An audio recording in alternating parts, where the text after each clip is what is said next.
Good morning, everybody. Can you hear me? It's quite a small room, so I think we should be okay. I think you're all familiar with the fact that we start the meeting with the 15 steps feedback. We have about 20 minutes for this, so people have got to be quite brisk in their feedback. So you will see me if people are elaborating rather too much, just speeding things along gently. We're going to start with Pediatrics, and that was Rakesh and Chris who went. Who's feeding back? Peter was there as well. So Peter's. Peter, I'm so sorry. That's okay. So,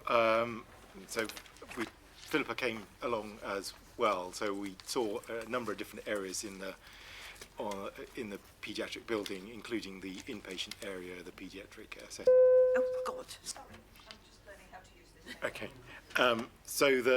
I think the three key components of feedback were, all the patients and mostly the parents we spoke really positively of the care they were receiving. They were clear of what was happening next to them and what they were waiting for,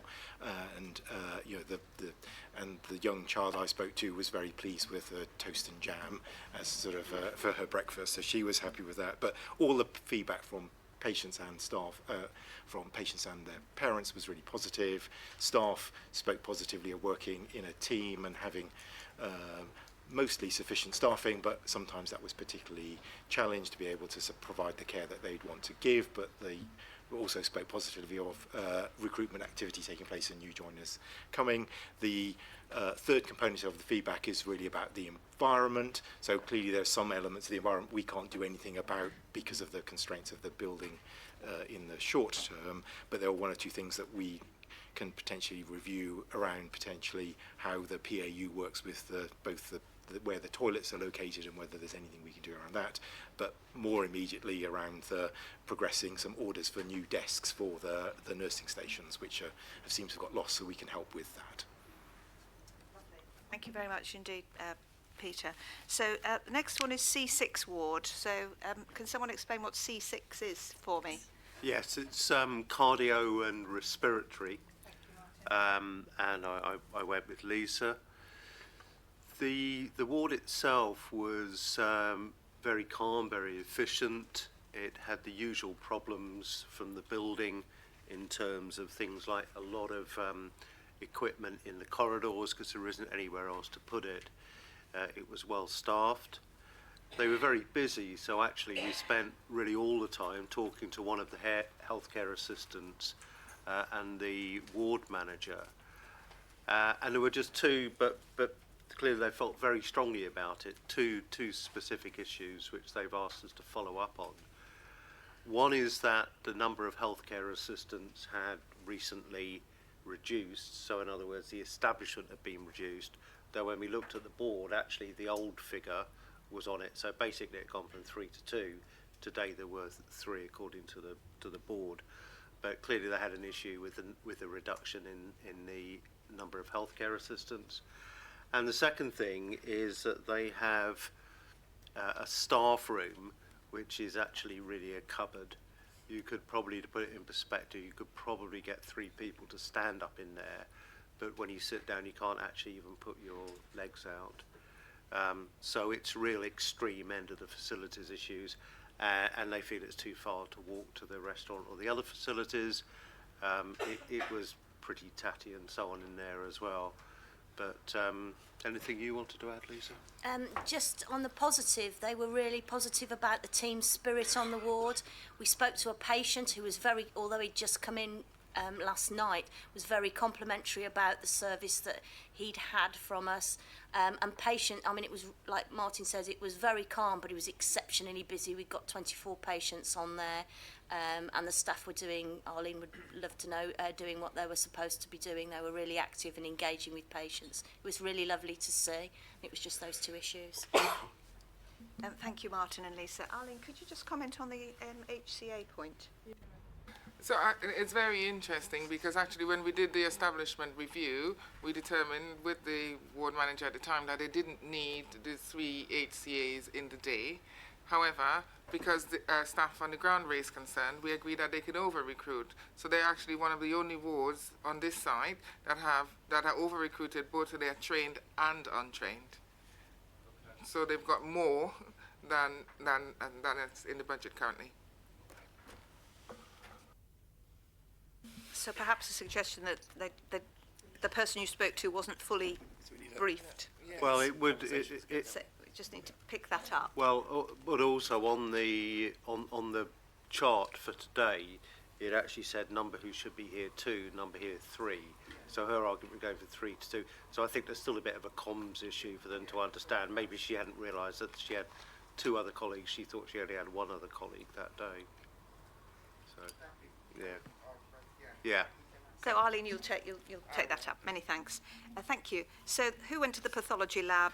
Daniel, Sue, and Aruna. Who's reporting back? So yes, we went to the pathology lab. It was certainly my first time at the pathology lab, and it was a lesson really, more than anything else. So I'd say broadly speaking, 2 parts to it. One which is very automated, and one which is not automated at all. And on the automated side, which are kind of like the blood samples, I think a couple of well, 3 issues really. One, the estates. I mean, it feels kind of things are all over the place. It doesn't feel like the state of the art, you know, with all the machines in the right place. So I think that's the first issue. The second is, I think from a staffing perspective, the bloods all seem to arrive at the same time, and so they go through peaks and troughs, and it would be good to try and straighten that out. And I think there's going to be a conversation with Sue in terms of how that can be kind of normalize or have a straight line, or instead of having peaks and troughs. And I think the third issue on the automated side was people not using the IT. And so there is a proportion, or a small proportion percentage of doctors that still use manual methods as opposed to the automated method. So I think a bit more training in terms of people using the more automated method.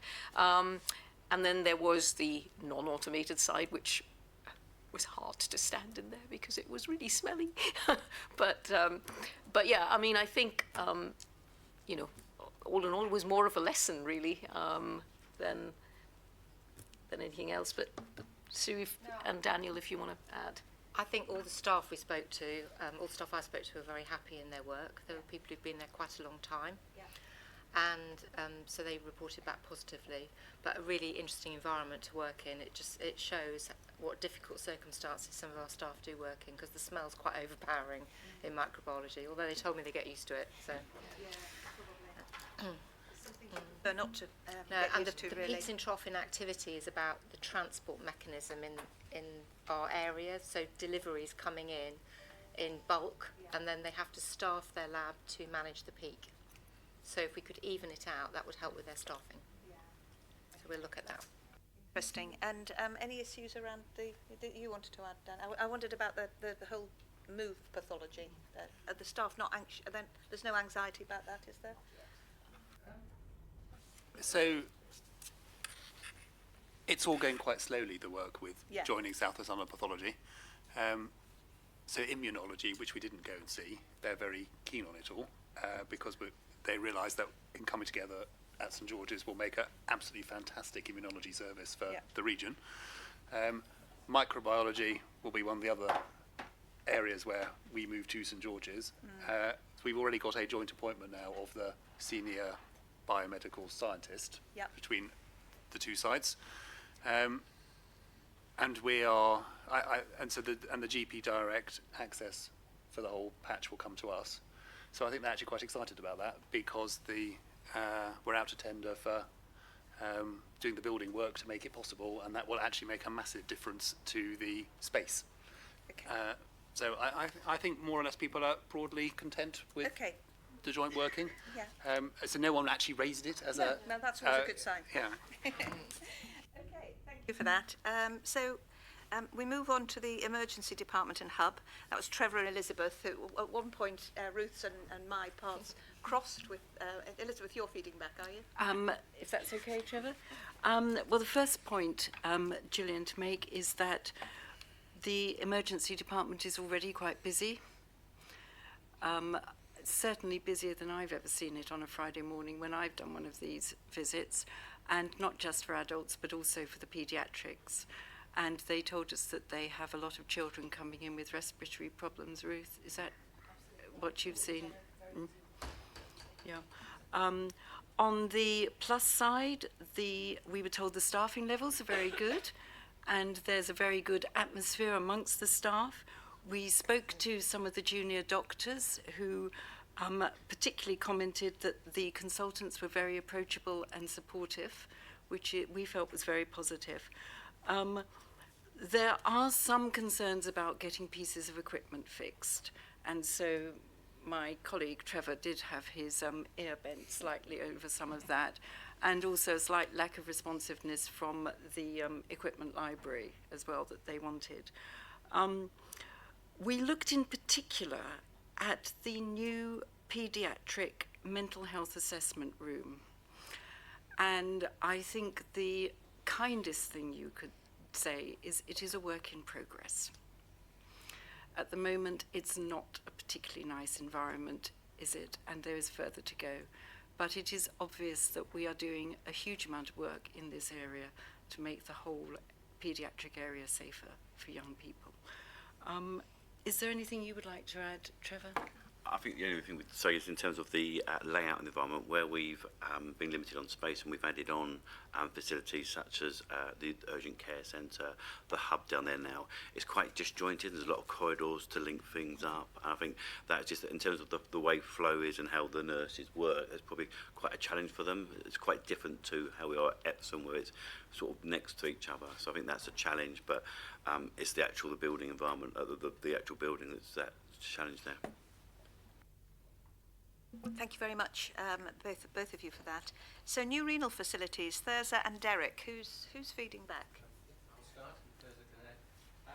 Thank you, Derek. It's a nice facility. It's a nice new build, or new refurb, I should say. It felt very calm. It felt controlled. Sorry. It felt very calm. It felt controlled, but it was very busy. I think virtually every dialysis chair was full. We spoke to the nurse in charge, who was busy getting someone on dialysis. And then spoke to one of the other nurses that said staffing levels are okay today. I did notice a lot of the nurses were answering the phone, so I don't know quite, whether there's capacity to have a receptionist answering the phone rather than taking frontline clinical staff off to answer the phone all the time. The virus gates were clear. I think there must be adequate storage down there because nothing was obstructed. The hand gels were full and working. There was an alarm light that's flashing, which Trevor is aware of and is got in hand.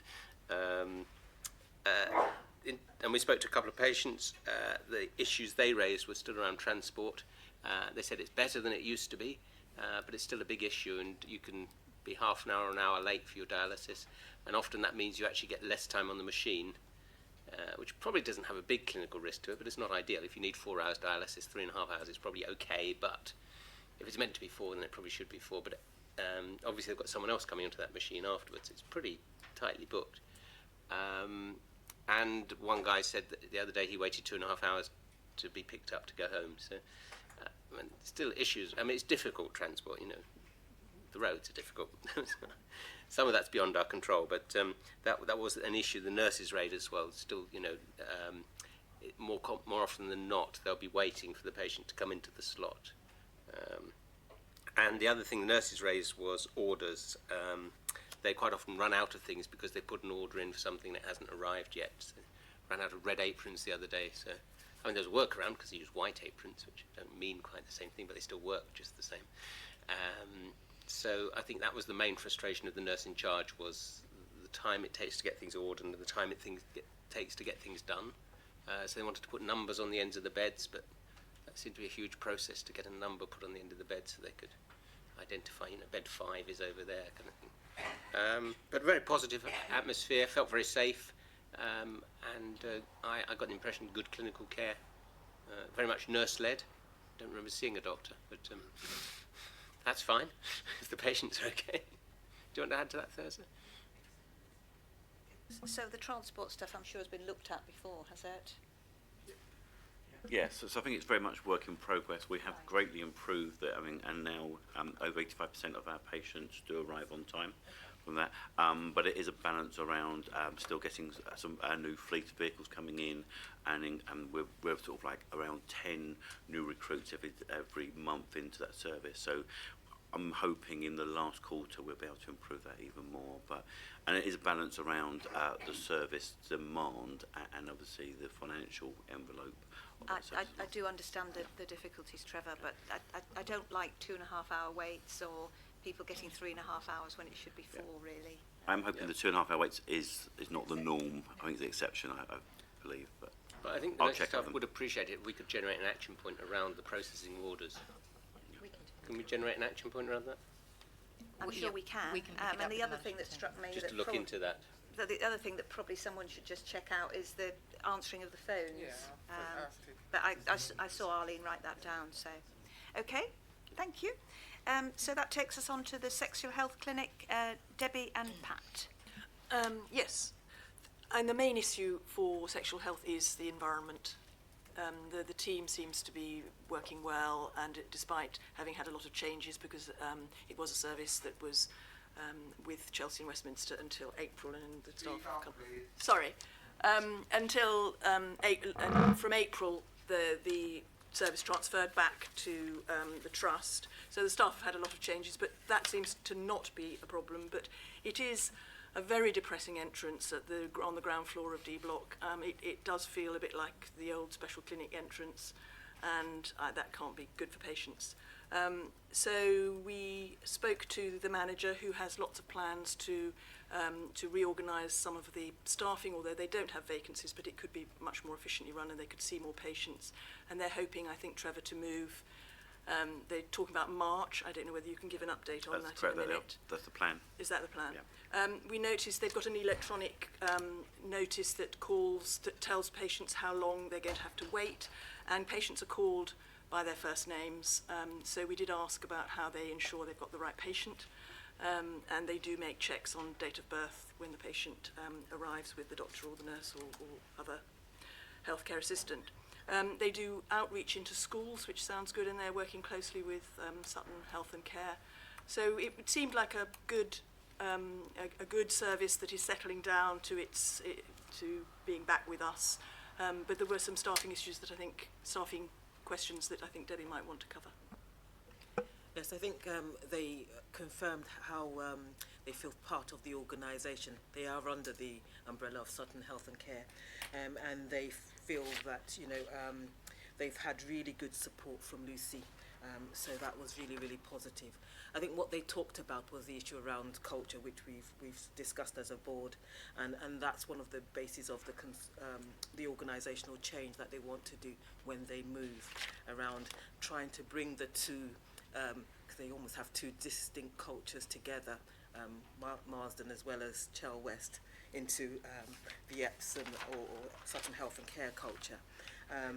So that will be positive. We checked Statman, flu and appraisals, and they are quite on top of that. I mean, they talked about the issues around system. I think they had an IT problems at the moment, and they talked about the actors appraisal system, which they want us to review. But on the whole, I think it was very, very positive, with staff. Thank you, Debbie. That's very encouraging. And then I think probably I should report on my experience as a patient, guided by the medical director, which is probably a privilege that only I've experienced. Well, perhaps her family as well. But I was very grateful for Ruth's assistance. So I fell badly the other night, and at an Epsom St Helier staff event on Wednesday, 3 separate doctors told me that I needed to have my hand checked. And the chief nurse. So I didn't really feel I was in a position to indeed, especially since I was here today. So very early, I set off on the patient journey. I have to say, it was an extremely positive experience. I kept saying, I'm sure this is just because I'm with the medical director and I'm the chairman. I think that's actually not the case. I spoke to a lovely radiographer who's only been with us for 3 months, but very positive about the place. And the whole thing was very smooth, and I've got my appointment for the fracture clinic in a week's time. So you couldn't have a more satisfied patient, really, I think, which is probably a good point to move on in the agenda. Ruth, was there anything I missed that you would have wanted to say? Well, it's always interesting walking things through the patient's shoes. And actually the only issue that we did highlight was that once it was determined that a specific splint was needed, locating where to get the splint from was actually quite a challenge because they don't keep them in A&E. So that's the one unresolved but yet of the patient journey, which will conclude at the end of the board meeting. Thank you, Ruth. And thank you, everybody, for that feedback. We've got a number of action points there, which we will be following up. Next item on the agenda is item 2, the patient story. This is a new thing that we've introduced, but it's a bit, the purpose of it is really the same as the 15 steps feedback. It's to keep the board meeting firmly in the hospital and with patients, and to make sure that all the discussions that follow are framed in that and not in the paperwork. It's very easy otherwise to get lost in the paperwork.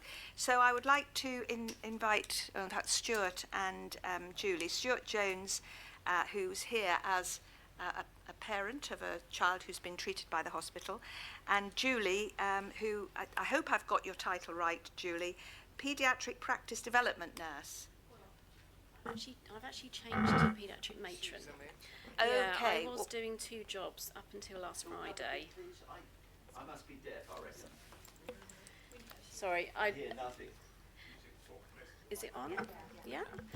I was doing practice development and matron, and I'm now fully matron. You're now fully the matron, Yeah, so it's my quite difficult. my apologies. No, it's fine. I've still got my PDN hat on though. You're both very welcome. I think, Stuart, you're going to talk to us a little bit about your child's experience in the hospital. Yes. And then Julie's going to talk to us about what changes we've made, what we've learnt as an organisation as a consequence. And I think probably, Stuart, we ought to declare, oughtn't we, that you are now a member of staff, but Full you weren't at the time. disclosure, yes, I am now. I wasn't at the time. Over to you. My son Henry, at 6 months old, was diagnosed with bronchiolitis. We came in via the ED. Usually in the evening this would happen when his breathing became particularly bad. General experience in the ED was very good. That improved over time as Dr. Kark and his team got to know Henry a lot more. First impressions of the ward were very good. The staff appeared to be very caring, but they were very, very busy. I think that's fair to say. At the time, Henry was breastfeeding, and he took a lot of comfort from being so close to his mum. So he would often be sleeping in our bed, and when he got ill, and that was a problem on the ward. They had a policy where they asked us to put him in a cot, and it just didn't work for us as parents. Our perspective was that we're his parents, we know best, we know what's better for him. And all we were hearing from staff on the ward were that was the policy, and they would get into trouble if they didn't follow it. Which, you know, obviously you're left with the impression, well, that's not about him, the patient, that's about you covering your back. So I suppose our impression became more one of them being quite inflexible, and they would rigidly adhere to this policy. And I think it's fair to say that my wife and I became a bit of a challenge to certain staff who held the line. And I think communication at that point could have been better. If staff were able to explain to us why it was important to have him in a cot, not just refer to a policy, then that would have helped to change our perspective. One particular episode Henry had where he was really quite ill, they had decided to transfer him to a paediatric special care unit elsewhere, and we were waiting on transport arrangements. And at that time, Henry needed this. Is it high flow? Yeah, high flow oxygen. Yeah. So this is oxygen given with air, and through a machine that pumps out sort of like higher flow oxygen, but it doesn't like whistle through the nose and make it uncomfortable for them, and it gives a little bit of pressure as well, so it helps with the breathing really. But this wasn't available throughout the ward. This was only at certain points. So they moved Henry into a side room, and I suppose the second criticism would be that not everything was set up, so he had a bit of time where he was on a bed chugging away, trying to get some air while they were setting up the kit. Once it was set up, he was on that, but it wasn't making as big of a difference as they had hoped. And there was a very, very nice, very experienced nurse by the name of Gina. I think she's retired now, but we were very lucky to have her. And my wife was in a conversation with her, and during the conversation, she very calmly just reached over Henry and tapped a button on the wall. And within moments, lots of staff were piling into the room. We were getting shuffled to the back as they just gathered round Henry. And what Gina had seen was that Henry had stopped breathing, and he was turning grey, and she had raised the alarm. And Dr. Ayez resuscitated my son, saved his life. We were obviously very grateful. And Gina, in a very diplomatic way, without a hint of "I told you so," was able to explain to us why it was important to have Henry in a cot, because they're the right height, they're easily accessible, and if they needed to get him into a theatre to intubate him, they could have done so easily, and that wasn't the case when he was on the bed. So our perspective changed dramatically at that point, and we were very good relatives from that point on. We'd listen to whatever they would say, and I would say the other challenge on the ward would be space, which I'm sure you're all aware of. I know it's an issue, but especially from a patient experience point of view with privacy and dignity, obviously this wouldn't have been that big a deal to a 6-month-old, but for a young teenager, I would say it definitely would be. And I have to also mention Dr. Hander. Henry was referred to Dr. Hander, and I have to say she is the best doctor I've ever met. She cares about the patients. It comes across so strongly. She engages with them directly. It doesn't matter what age they are. And thanks to her, we got a diagnosis for Henry that we now know he's aspirating.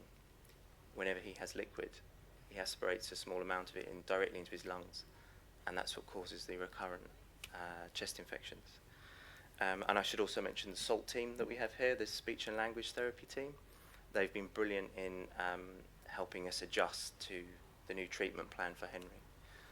So all in all, a very, very good experience. I have to say the nursing staff, their care for Henry was second to none. We were just difficult parents at times, and I think we maybe needed a bit of help from staff to readjust our perspective. And that's really all I have to say. Thank you very much indeed, Stuart, for sharing that with us. So, Julie, you're going to talk a little bit about some of the learning points from there. The big one for me was about communication, really. Yeah, definitely. I'd like to just say thank you very much, Stuart, for... sorry, can you... Yeah. I'm not used to this. This is all a bit foreign to me. Yeah, I'd like to just say thank you very much to Stuart for sharing that story. And, you know, we're always like to hear what the patients have to say and try and make changes. So, yeah, thank you for that. I would like to just sort of like blow the trumpet for Queen Mary's and just say I think the team there gives absolute brilliant care, and they are a fantastic team. But, you know, we're human beings and communication can sometimes be an issue. That being said, we have found that was something that was coming up on our friends and family around the time that actually Henry was first coming into us. And as a result of that, we started doing some communication training on our paediatric update study day 2s that we ran sort of like through the autumn time. So we were trying to address those issues. They weren't huge issues, but it was just a topic. It was, you know, the top sort of theme that would come up. And it's not always what is said to the patient, but it's often how it's said to the patient. And it's also managing patients' expectations, really. And around the sort of, you mentioned about the Henry being in the cot, and we were like opposed to him being in the camp bed by the bed. We had our reasons why, but obviously we didn't really sort of say enough to sort of explain that to you until the situation where Henry crashed, and actually it then came apparent why we wanted him in there. our environment up on Queen Mary's is really tight. We're really snug, and we know that sort of, you know, babies, new babies, mums trying to breastfeed, it's actually the most comfortable position is for them to actually be lying down with their baby next to them. But equally, we would not advocate co-sleeping, them sort of staying in that bed. And because of the space being so tight, you can't actually, you're climbing over things to get to that baby in the middle of the night. And our ultimate aim is obviously to keep the child safe. But we have, and the other sort of communication sort of training that we were doing comes into our crisis training, which is like simulation training. And that homes in on sort of like a lot of human factors. And one of the main things is communication again. And I've played the role as a parent in the simulation, and I've gone back in then to the feedback and sort of like told them how it's made me feel as acting as the mother to that child, and sort of worked on communication things that way as well. The feedback that we had from the communication training in the study days was really positive, and it was just staff were saying it was a good reminder to them, you know, to go over things, and sort of it might make them, you know, do something different, speak to somebody in a different way, and sort of just be mindful of how they're coming across. So that was really, really positive. As regards to the high flow vapor therm, that was an issue for us because we only had certain sockets that had air. So we've actually changed that. We've changed over to something called OptiFlow, which is the same thing, but actually it's a much easier piece of kit. And as long as we've got an oxygen point, we can plug that in any bed space. So we haven't necessarily got to uproot that child to then move them somewhere else. So that is, you know, and it's much easier for the staff as well as obviously for the child. Yeah, and it's just sort of like highlighting really the environment on Queen Mary's. It has been highlighted to the board that, you know, it's not ideal. It needs, you know, something doing to it. Not just for the patient experience, but for the staff working there as well. You know, we have the issues around beds currently going on at the moment and not fitting in the lift and all that kind of thing. So, you know. So. Thank you, Julie, for being so frank about it. It's quite easy in these circumstances, I think, to be defensive, and the fact that you've put in all that communication training is great. I guess the real test is whether another set of parents with similar kind of things would hear about the policy rather than the explanation about safety. And I'm sure that's very much in your minds around this. Any questions from around the table? Aruna? Just curious, how old is Henry now and how is he doing? Henry's 3. He's extremely militant. So he's well. Yeah, thank you. Any other points that anybody wanted to raise? No? So this is the first time we've done it, so it's a bit of an experiment. So I wanted to thank you both particularly for being part of the experiment. And how did it work for you? Was it okay? You didn't feel? Was it okay giving the feedback? You didn't feel anything? Yeah, it's a bit daunting. It's my first experience at something like this, so it's just a bit daunting being in front of everybody. But no, I'm always happy to sort of, you know, to give feedback. And, you know, as I say, I'm very proud of the team on Queen Mary's. And Stuart, anything, was it all right for you? It was. I really don't want you to walk away thinking that we didn't have anything other than the utmost respect for the nurse and the care Henry received. It was just us as... No, I think you were very...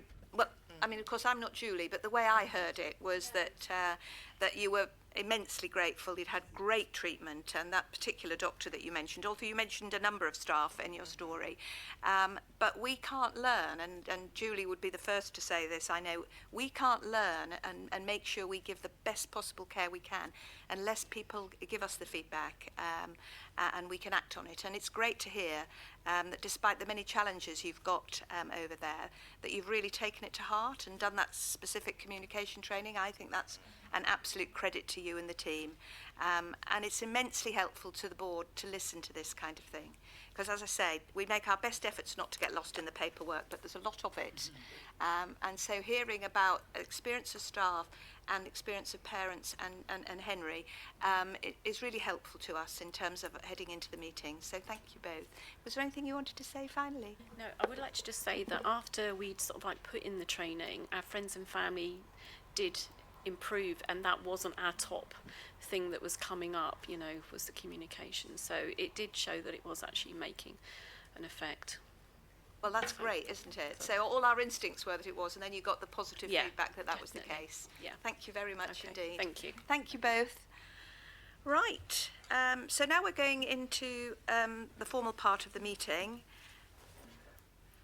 I've got apologies from Richard Noble and James Marsh. Otherwise, we're all here.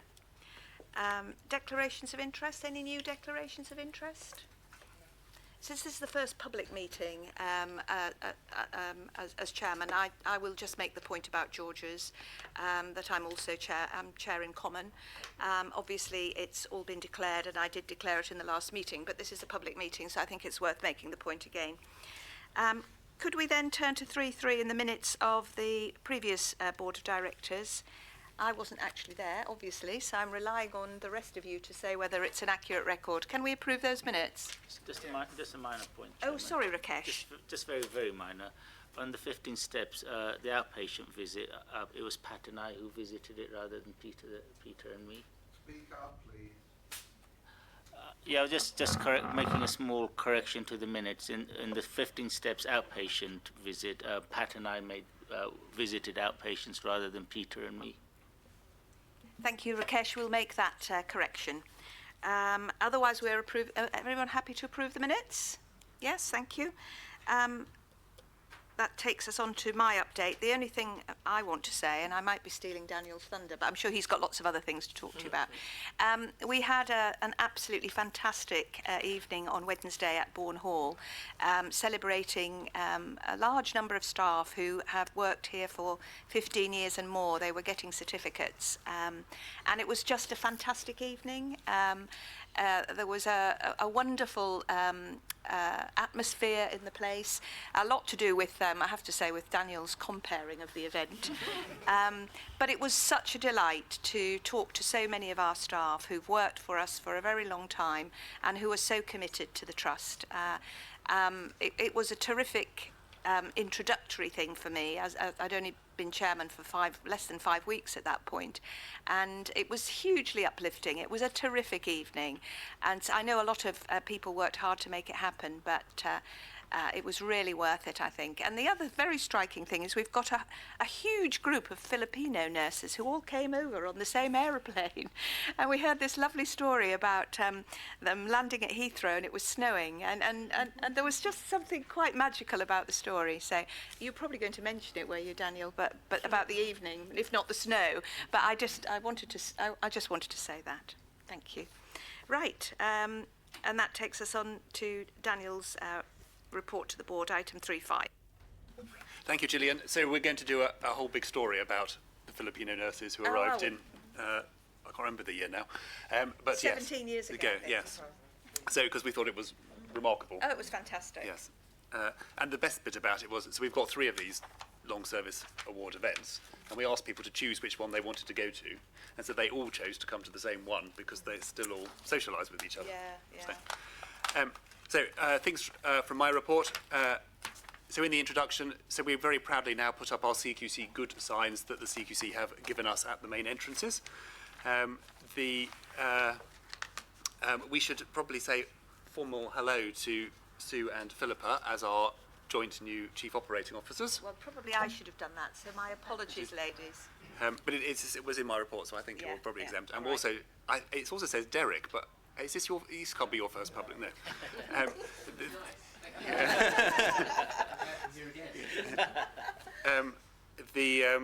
And then, of course, the other thing that's happened since last time we met in public, we got a very nice letter from Matt Hancock saying full steam ahead for your new hospital. Point of order here, please. I went to 2 CCG meetings this week and wanted to ask questions about the plans for removing acute services from Epsom and or St Helier. And I was told that that could not be discussed because we were in further. I want to know why you think it is in order to talk about a letter you got from a member of a political party awarding you money during PERDA. Thank you. I'm not sure that that's properly a point of order, but the Chief Executive is outlining some factual statements. The letter arrived from the Secretary of State, who's actually still the Secretary of State. Daniel, please continue. Thank you, Gillian. It's clear to everyone that winter has arrived in terms of emergency pressures in the NHS. We ran a very successful week called All Systems Go, where we focused everyone in the hospital and all our partner agencies on how can we ensure that length of stay for patients is as short as it can be. That went very well, and lots of very good feedback and lots of awards to individual members of staff and teams who are really working extraordinarily hard to make things better for patients. Then there's a great news story that there was a GP practice called Mulbridge, which is in Leatherhead and Fetcham, and really had got into a lot of problems, and the 5,000 people who were registered with that GP practice were about to not to have a GP.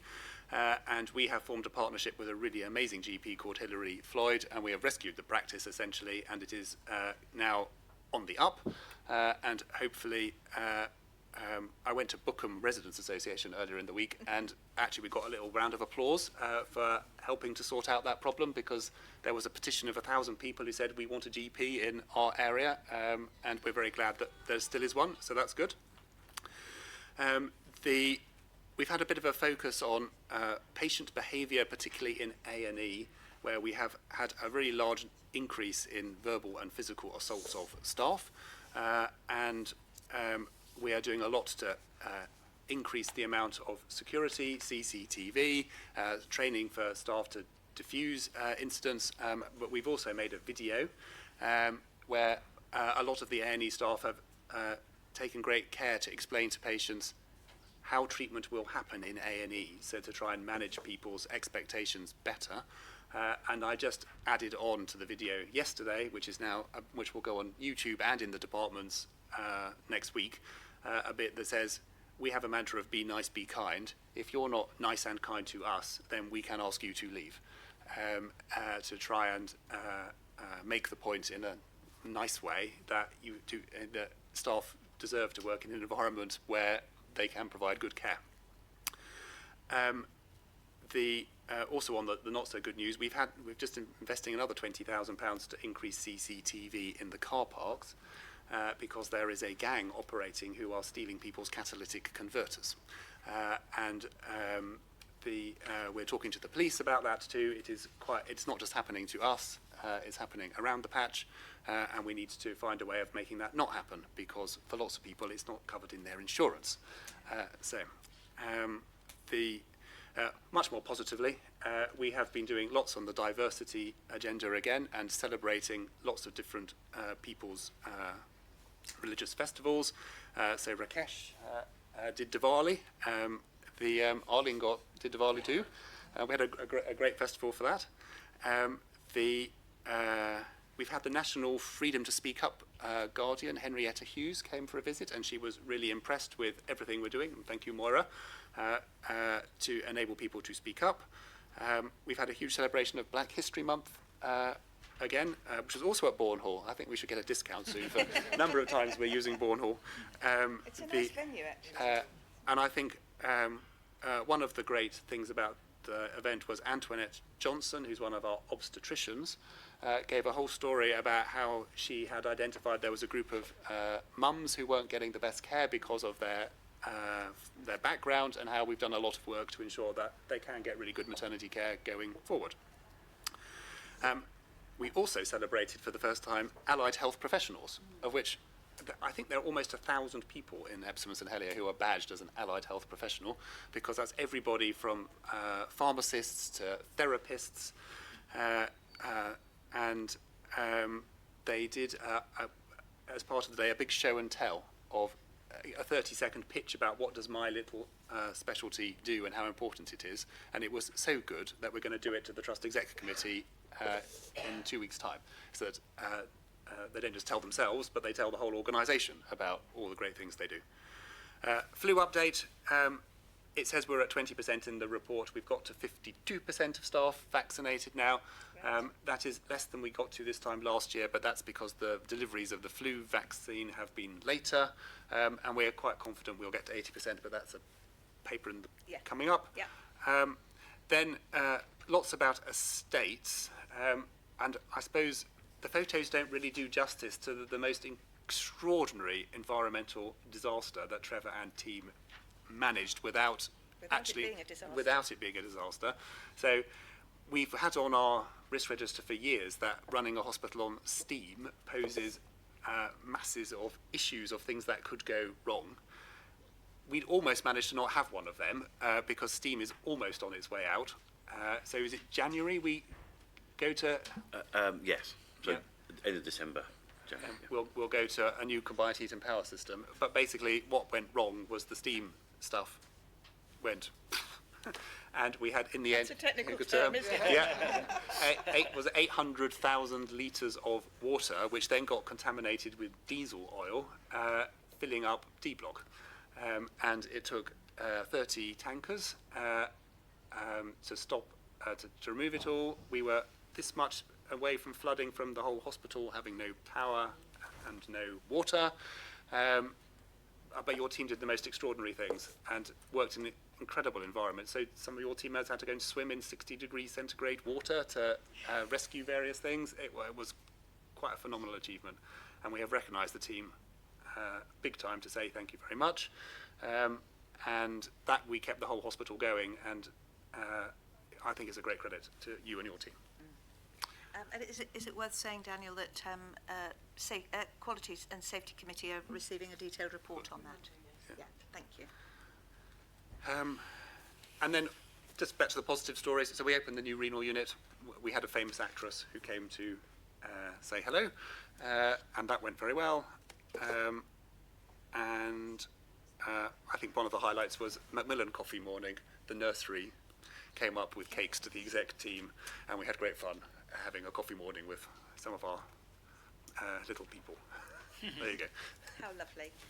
Thank you very much indeed, Daniel. Were there any points that people wanted to raise or pursue?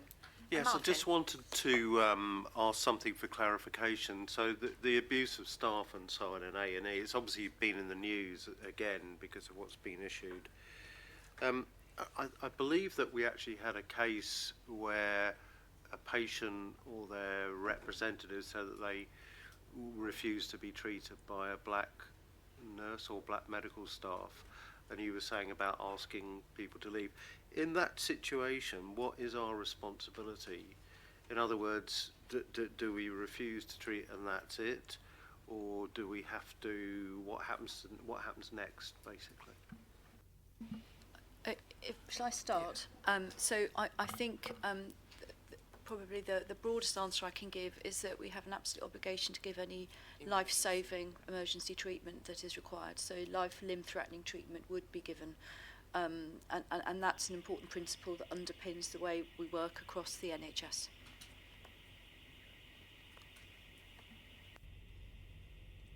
We need to follow that up with her, but it seems to me, if it wasn't life-saving treatment, I think anything subsequent to that is then part of would be part of an ongoing sort of discussion and negotiation with the family member, with the individual, and if they were not able to behave in the way that is required in our department, then we would enact the policy we've got, which says that we will not and are not able to treat them.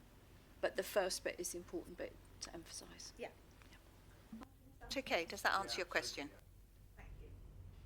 Any other points?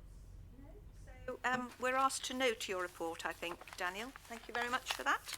That moves us on then to item 4.1 and the action plan for CQC requirements notices. Ruth. Thank you. So we should also add that actually since the board last met in public, we have formally received our CQC report, which obviously has been shared quite widely and which gives us an overall rating of good. But as is always the case, there are areas which need to improve.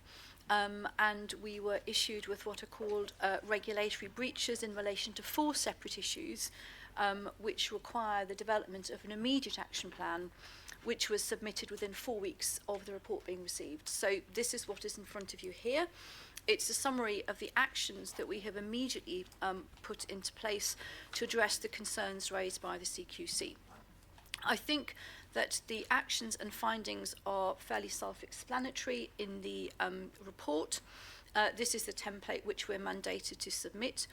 If I were to summarise, I think it's important to highlight that the 4 issues identified related to... Excuse me, Ruth. Can we stop the phone? Go out if you want to talk on the phone, please.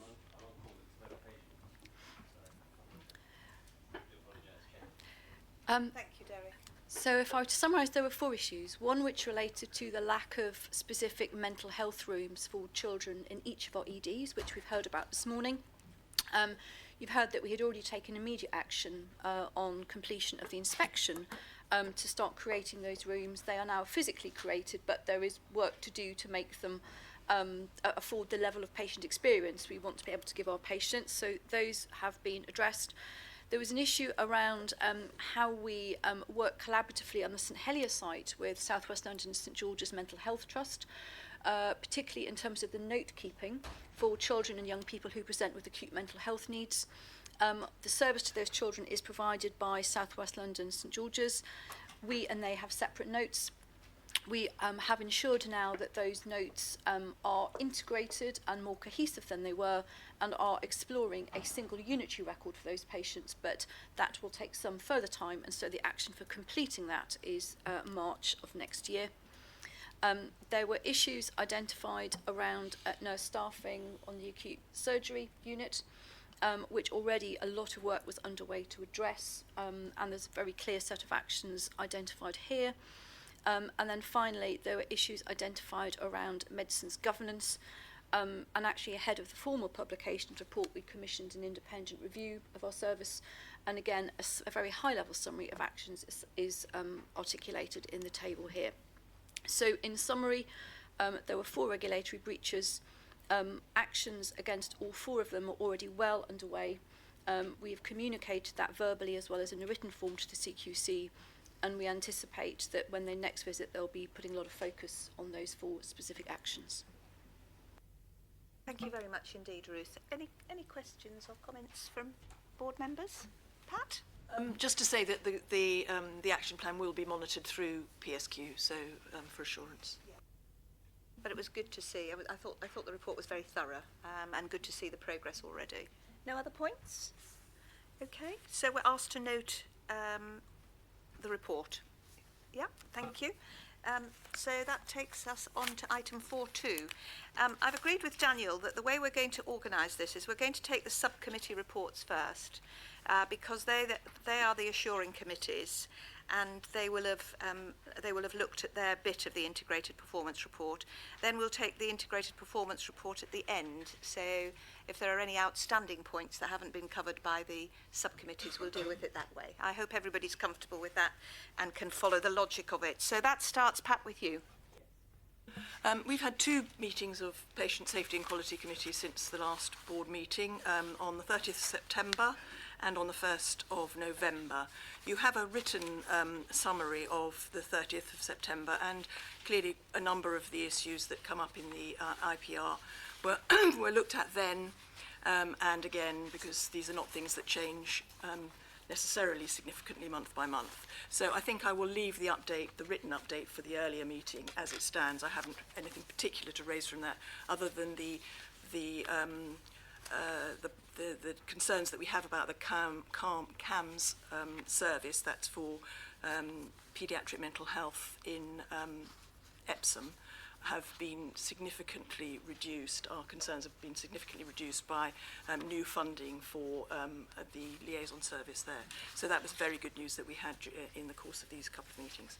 So the meeting that we held most recently was, and to which the IPR you've got in front of you refers, the data refers, was on the 1st of November. The principal discussion actually at this meeting was around SIs, because we had an internal audit of serious incident SIs that came to, excuse me, I've got a frog. Yeah. Thank you. We had an internal audit report on SIs and the learning from SIs. So we did a little group discussion. We had the SI report for the current SIs, and then we had the consideration of the actions that had been recommended to improve our learning from SIs that came from the internal audit report. There was a concern around the fact that the fieldwork for that audit had been done some significant time before. These are new internal auditors, and I think we are both, them and us, we are learning to work together, and we hope that some learning from the process itself will improve the timeliness of audits subsequently. But there were some important lessons that were drawn to our attention in terms of demonstrating the follow-through from SI themes and action plans, which are going to be taken through the committee and will be followed up by us and by audit. But we also, more positively in a way, had a presentation, a very good presentation of a new process that's been introduced in the currency of that audit and was piloted from June of this year, which involves a rapid review of incidents almost as and when they arise, that is, in the location where they've arisen within 24 hours, multidisciplinary approach to incidents that have been reported on Datix. And as a result of that, a lot of things are being addressed much more quickly. Staff are being much more involved at the time, and it becomes a learning rather than a blame culture that's being developed through this, and we were very encouraged by that. That's followed on by a weekly meeting at a very senior level to triage those that need to go for a more significant investigation. And this is very much in the vein of the newly announced and to be developed national approach to patient safety. So we're very pleased. We were assured that there is real focus being put on the way that we learn from these incidents. Not just the SIs, but from other incidents. We did note that there is a significant challenge still to embed learning, and I think this is not unique to this trust. I've been in other trusts, and this is always something that people struggle with, particularly because of turnover of staff. So if you learn something and it's embedded and then the staff change. But that's something that, again, there is progress being made on how we do that. So more specifically in relation to the IPR data, there we did look at concerns around patients undergoing elective procedures. In a previous meeting this had been raised. It appears on the IPR that there had been an increase in the deaths of patients undergoing elective procedures over the past 12 months. And there had been, this has been reviewed, and we got a verbal update. There will be a formal report to our next meeting, but we were given significant assurance that a number of those, reducing it to not something of concern, were coding issues, and that, for example, might be somebody who'd come in under another guise through ED and then required an elective procedure while they were in the trust, and that had been coded as a problem under an elective procedure. So we were reassured by that, or assured rather. Excuse me. On TIAs in the stroke unit. We have at both meetings we were concerned about late referral and the variation actually in the timeliness of treatment for TIAs, and we are looking to see some work with community partners because significant numbers of these were due to late referral by GPs because this happens, but also from patients not perhaps taking it so seriously as they should and not actually going to the hospital quickly enough. So that's, again, we've had a communication theme earlier. It's about communication with GPs and patients, and we have an organisation, a committee, Cqc, which I'm sure we'll be discussing that with. And it's particularly important because there is going to be a change in the threshold for referral, which is coming in April, which should see significant more people coming for assessment and treatment, and we need to get the triage process and the referral process smarter before that happens. We looked at we were pleased to see the improved risk assessment rate for dementia, that's being sustained.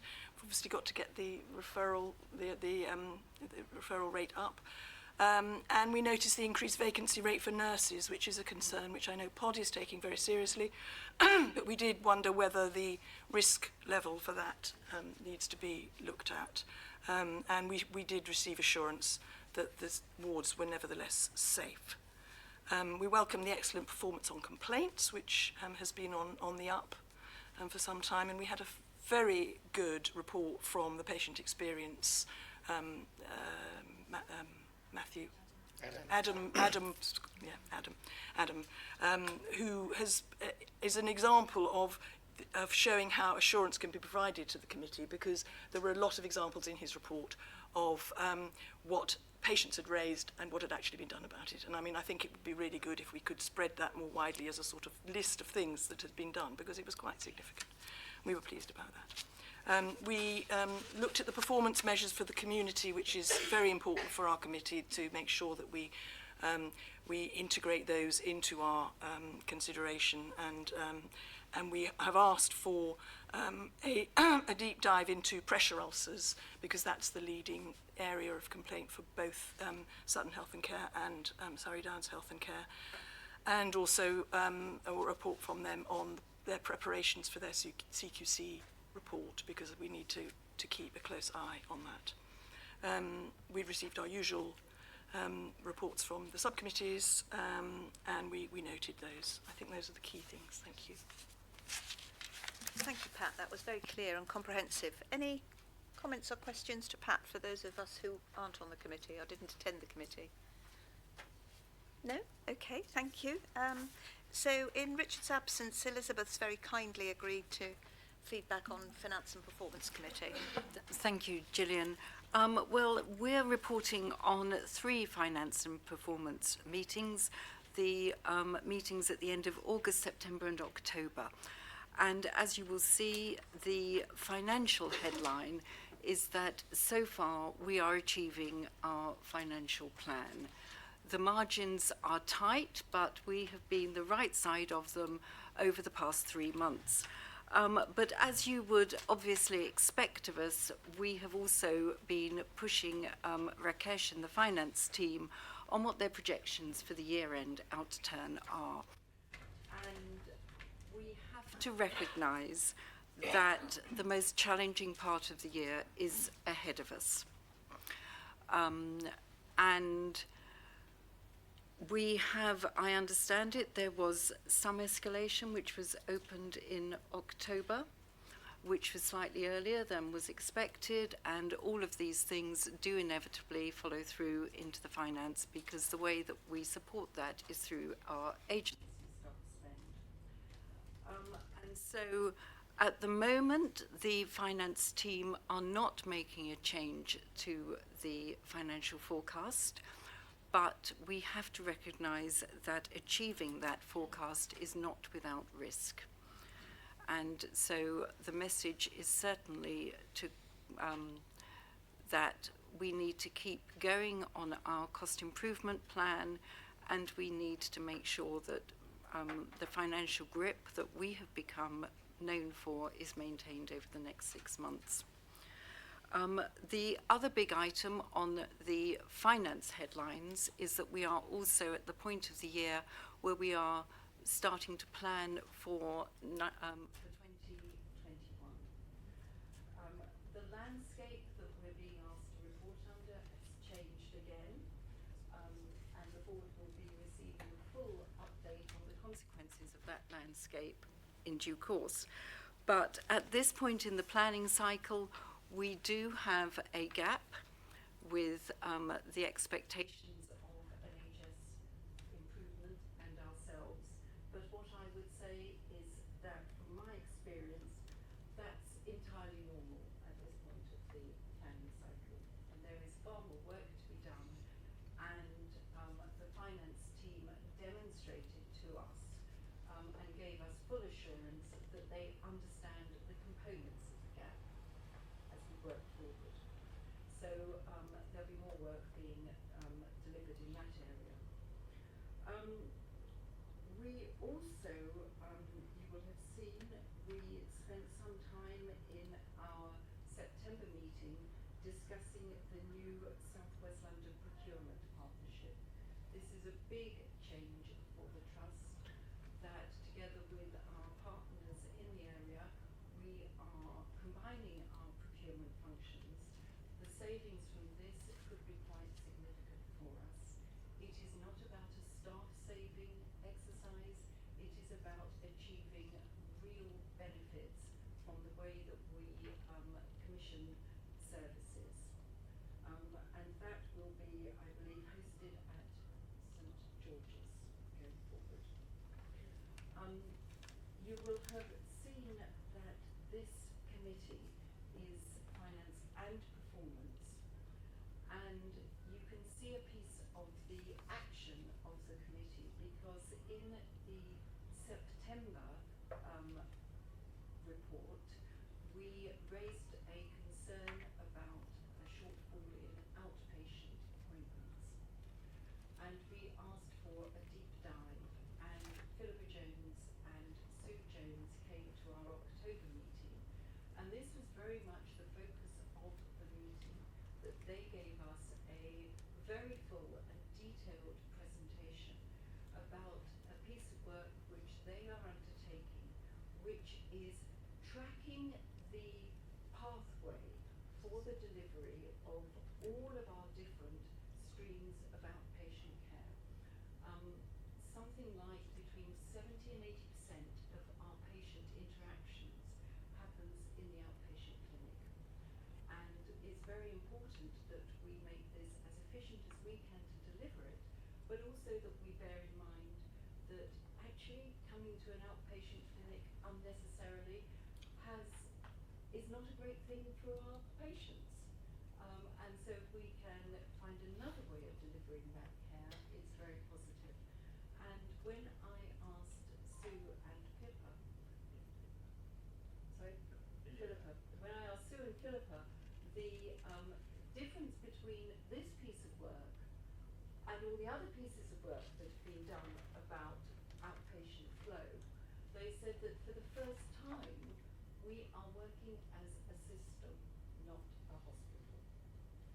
So we have the GPs involved, we have the care people involved, we have everybody involved in those conversations. And I think that it will make a huge difference to the delivery of our outpatient work. And I think that is a summary of the work that we've been doing in the last 3 months, Chair. Thank you very much indeed, Elizabeth. Was there anything you wanted to add? No. Okay, that's great. I like that. Any questions or comments from colleagues to Elizabeth or Rakesh? Can I ask a question then? So was the subcommittee assured around the outpatients on the basis of what you heard? It's a very large piece of work in progress, Chair, and one of the factors that I think the board will be interested in is that we were given information about the way that the new GP electronic referral system was going to impact us. And I would strongly suggest that at some point the board should be brought up to speed on how that has actually bedded in. I think, Philippa, you have worked through all of the different services that you were going to, but you haven't gone back and finished quite that piece of work yet. Perhaps you might like to give us a short update. Are you referring to ERS? Yes. And the planned care work that you... Okay, so as of October last year, all services are now available on our electronic referral system. So that's fully embedded. We're reviewing it, so we're reviewing the directory of services for each specialty. But yes, we did achieve very strong assurance on the work that's happening there. We can, I'm sure we can arrange for some briefing for the whole board on that point, Elizabeth. Thank you. Daniel, you wanted to come in? So it's very interesting how you end up with a technology solution to solve a problem, but by the time it's implemented, the problem has changed into something else. So the solution's wrong?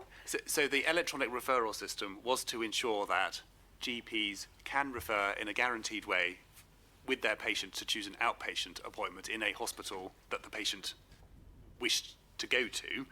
And that came out of a standard which says patients weren't getting choice, but also the NHS losing lots and lots of bits of paper, which was the previous way of communication.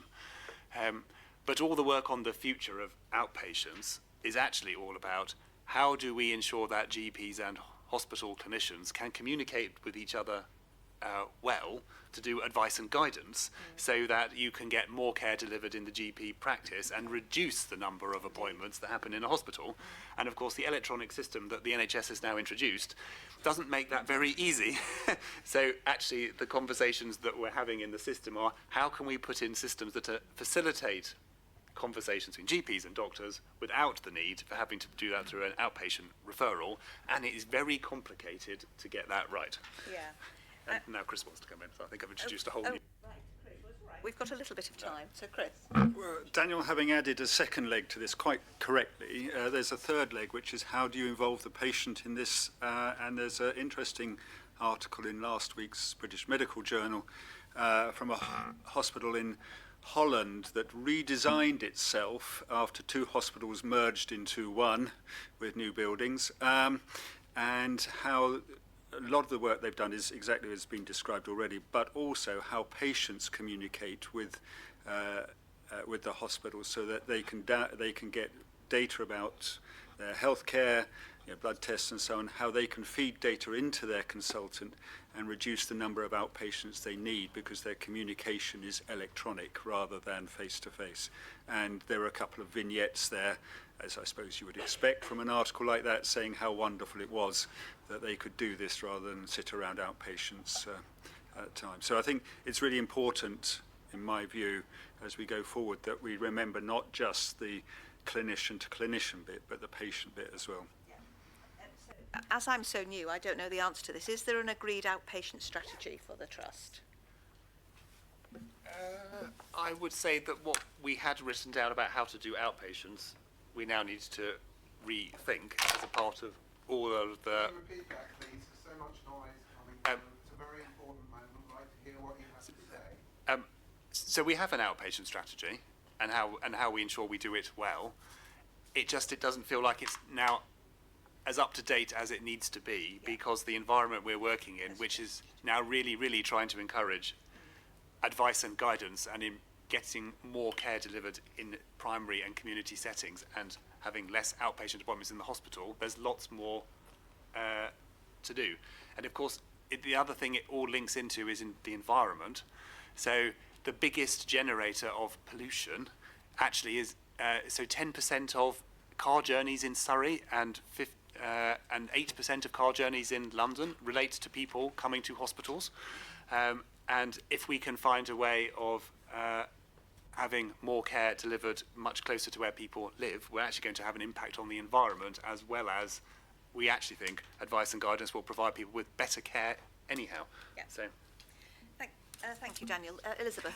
And I was just going to add that one of the points which became very clear in this presentation which we received was that there is no one pathway. Every specialty has individual requirements, and even within specialties there are nuances that make it better for the outcomes for individual patients. Okay, well, we'll revisit this, obviously. Sorry, did either of you want to come in? I suppose just to be clear around making strategy simple, what we would want is for people to only come to hospital when they absolutely need to, and where possible to make sure that when you do come, you see a doctor and have the relevant tests at the same time, and then only come back if you need to. So we want to make sure people get the right care, but that they're not bouncing in and out of the hospital on several occasions unnecessarily. Lovely, thank you very much. Right, we need to move on. People and Organisational Development Committee, Aruna. Hi. So I guess hearing everyone and the period that we're going into, which is going to be busy, we've just seen in ED how busy it is. I think the focus really for us is retention. Our vacancy rate has gone up in spite of the fact that we are recruiting much faster. We recruited a whole bunch of new nurses only to find that we have lost more than we recruited, which is a challenge we have. So I think our next meeting is going to be very, very much focused on how can we retain our people. It is an NHS problem, but how can we encourage people to choose us above any other NHS hospital, really. I think the problem is also very acute on the community side.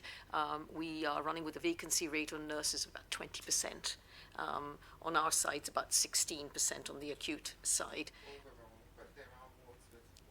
Yes, but overall, we have a big vacancy problem in the hospital. So that's sort of, I guess, the not so good news. On the good news side, I think the culture piece is really, really shifting, and we have seen that, evidence of that really in the GMC Junior Doctor Survey.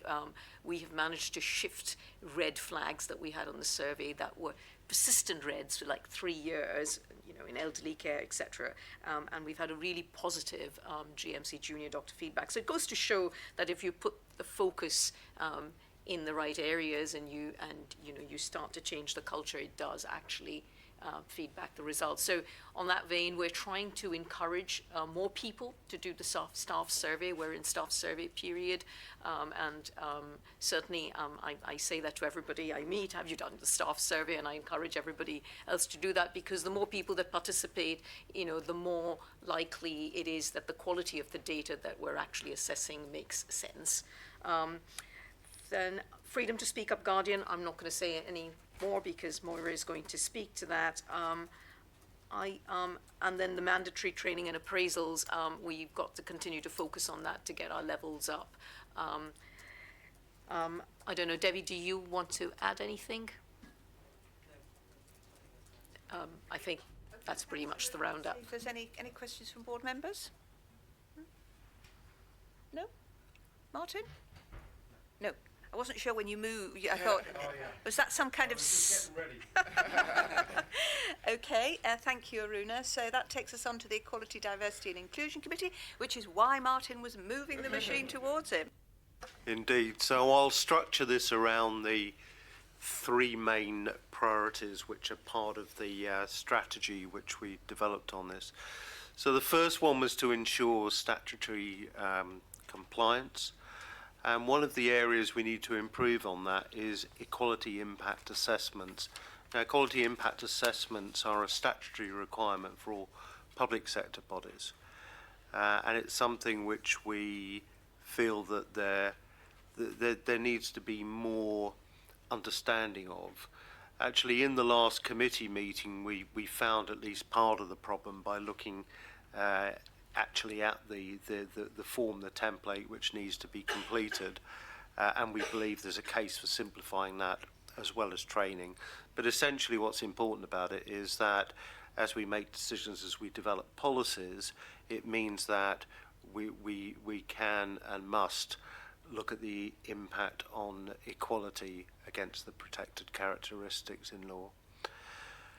The second area is the area which we've spoken about many times, about trying to improve the outcome for BME staff in particular in terms of career progression, which indeed links to things like retention and recruitment as well. And we have made significant progress on this. It has been recognised, and it is within the measurements we use, you can see the results. However, one aspect of it hasn't gone so well, which is that where we've got BME candidates who are unsuccessful, to make sure that there were development programs in place, actions, maybe mentoring, coaching, etc. And we made some changes to improve that.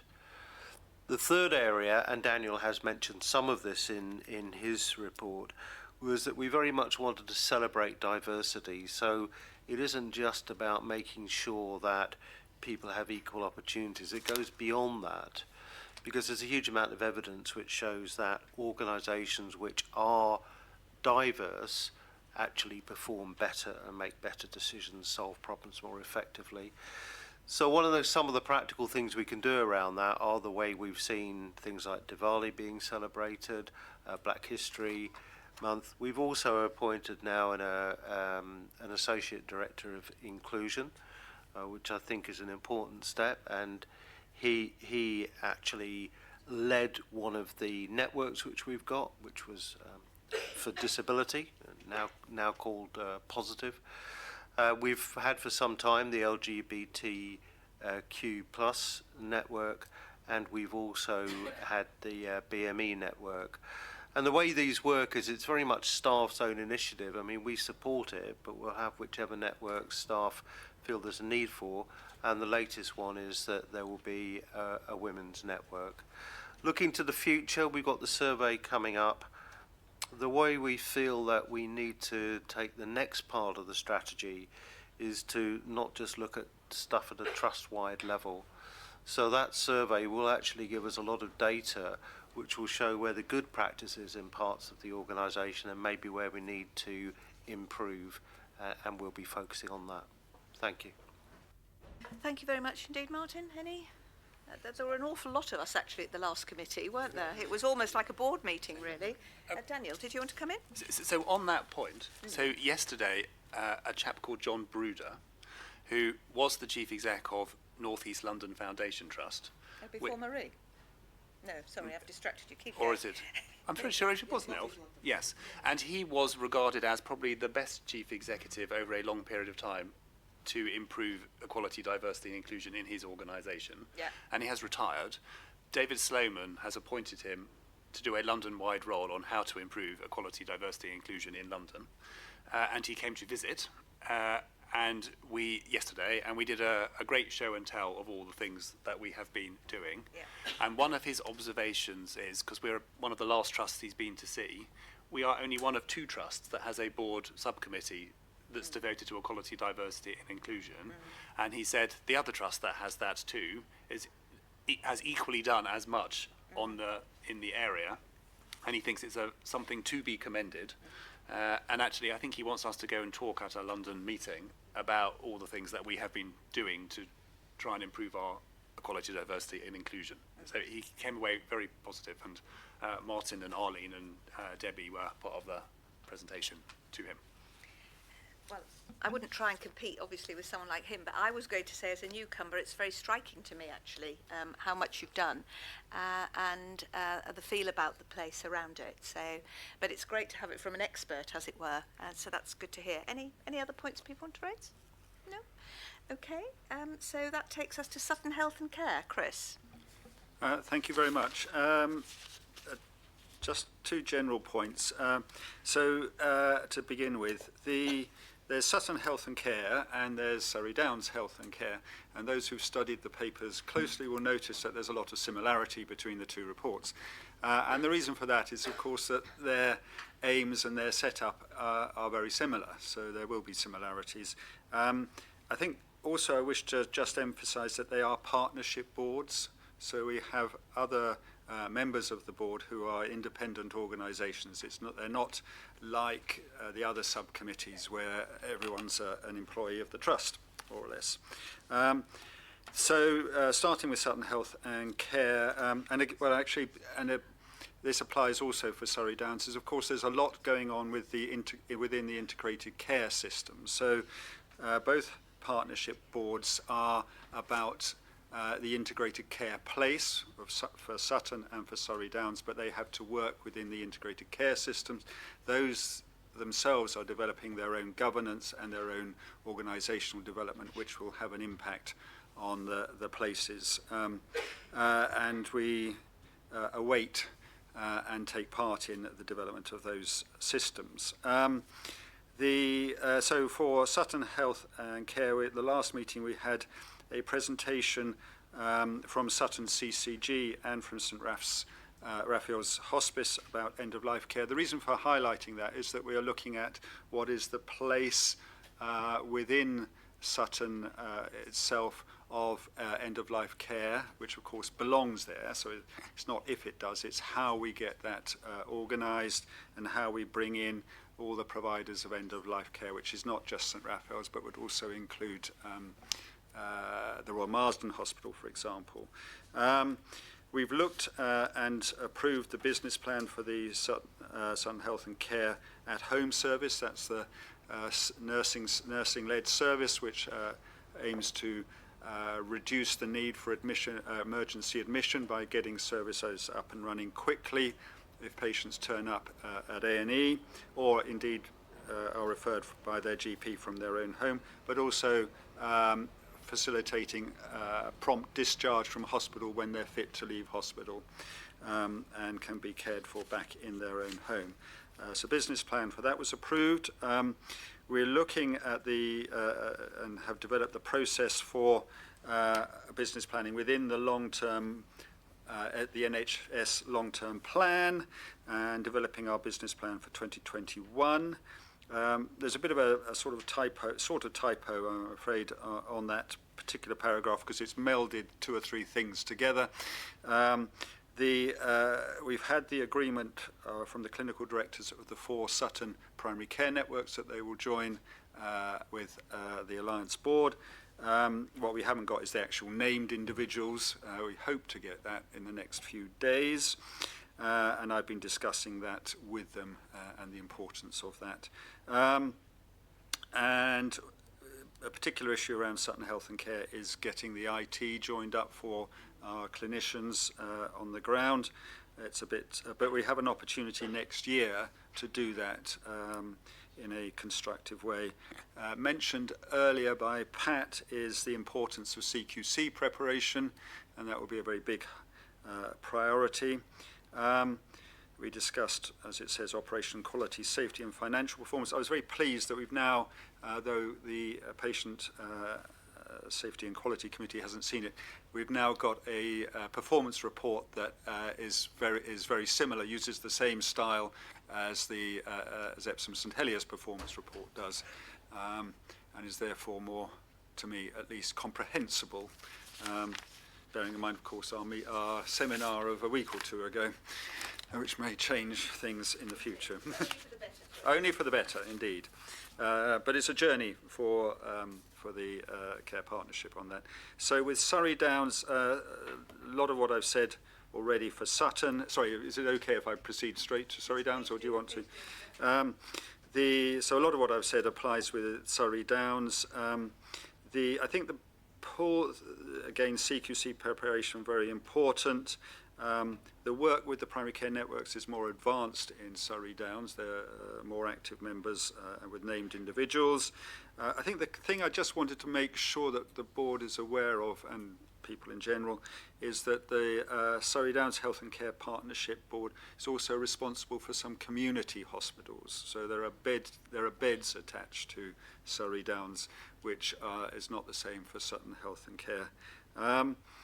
And I think everything else, as I say, most things are actually similar. Key issues are, as has already been mentioned earlier, is staffing issues, which is more acute in the community centre setting than it is in the hospital.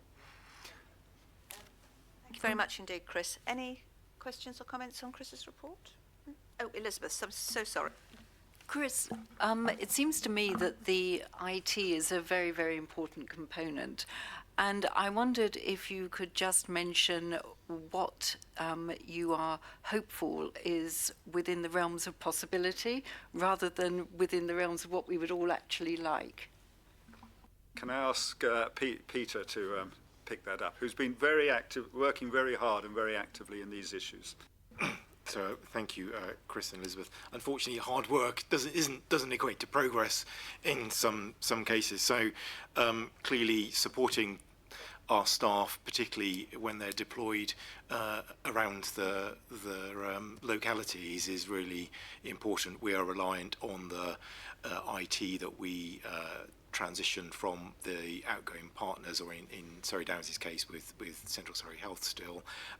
We had a plan, but that's failed to be delivered against because of a whole heap of issues. Some of those are around our ability to deliver the services internally due to some challenging absences, but also with some technical difficulties and the ability of our suppliers to deliver to the timelines that we had hoped. So we will be coming back with revised plans for both Sutton and Surrey Downs to set out what we hope to be will be sort of revised transitional arrangements, but it's clearly unsatisfactory that we're not able to have made the progress that we had all aspired to deliver when we took on these services. And I do know that that has a kind of a morale impact on staff, because we've promised that these IT would enable better ways of working, and we're not yet able to deliver it. So I don't have a revised plan to bring forward yet, but we are working on it in close working with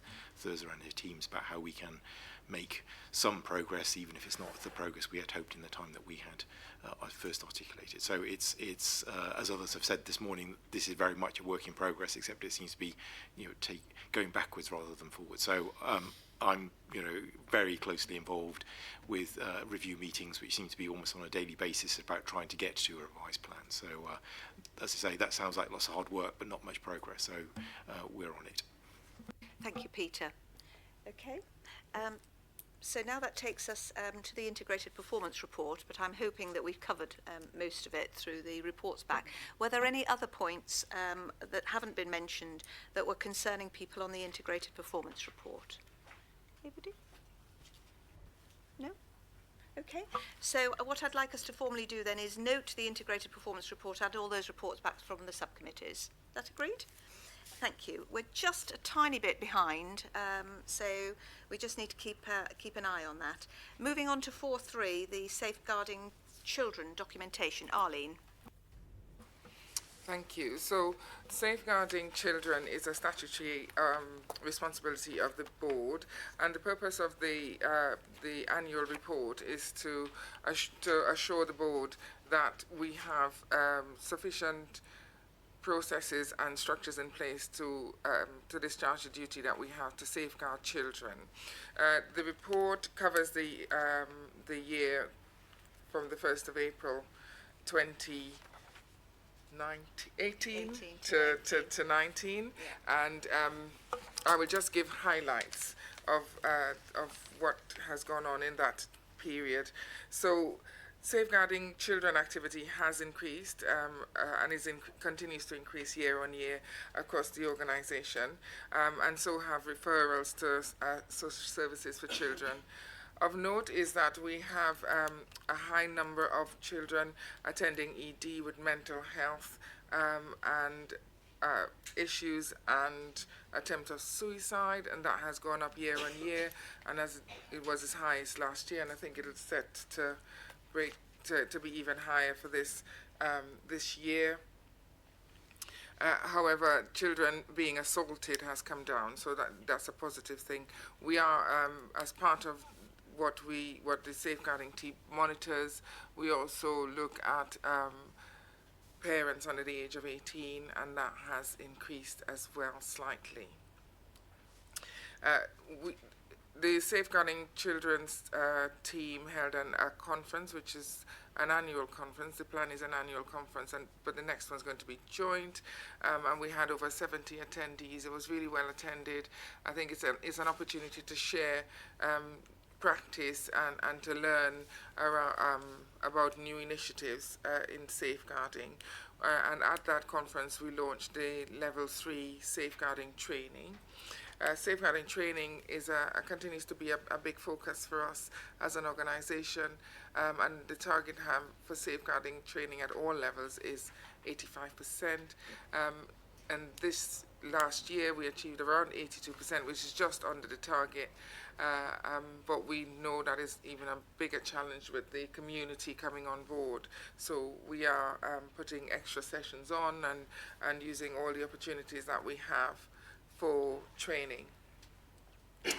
In the last year, we have implemented a missing child alert system that has now gone live, so that when a child goes missing, we are directly connected with the police and all other agencies that will support looking for that child. We have implemented the child protection information sharing system, and it's a national system where children that come to ED, we can go on to the system and check whether that child is subject to protection orders or any other concerns, and equally we can enter information onto that system so that if the child pitches up somewhere else around the country, there is information on that system to safeguard that child.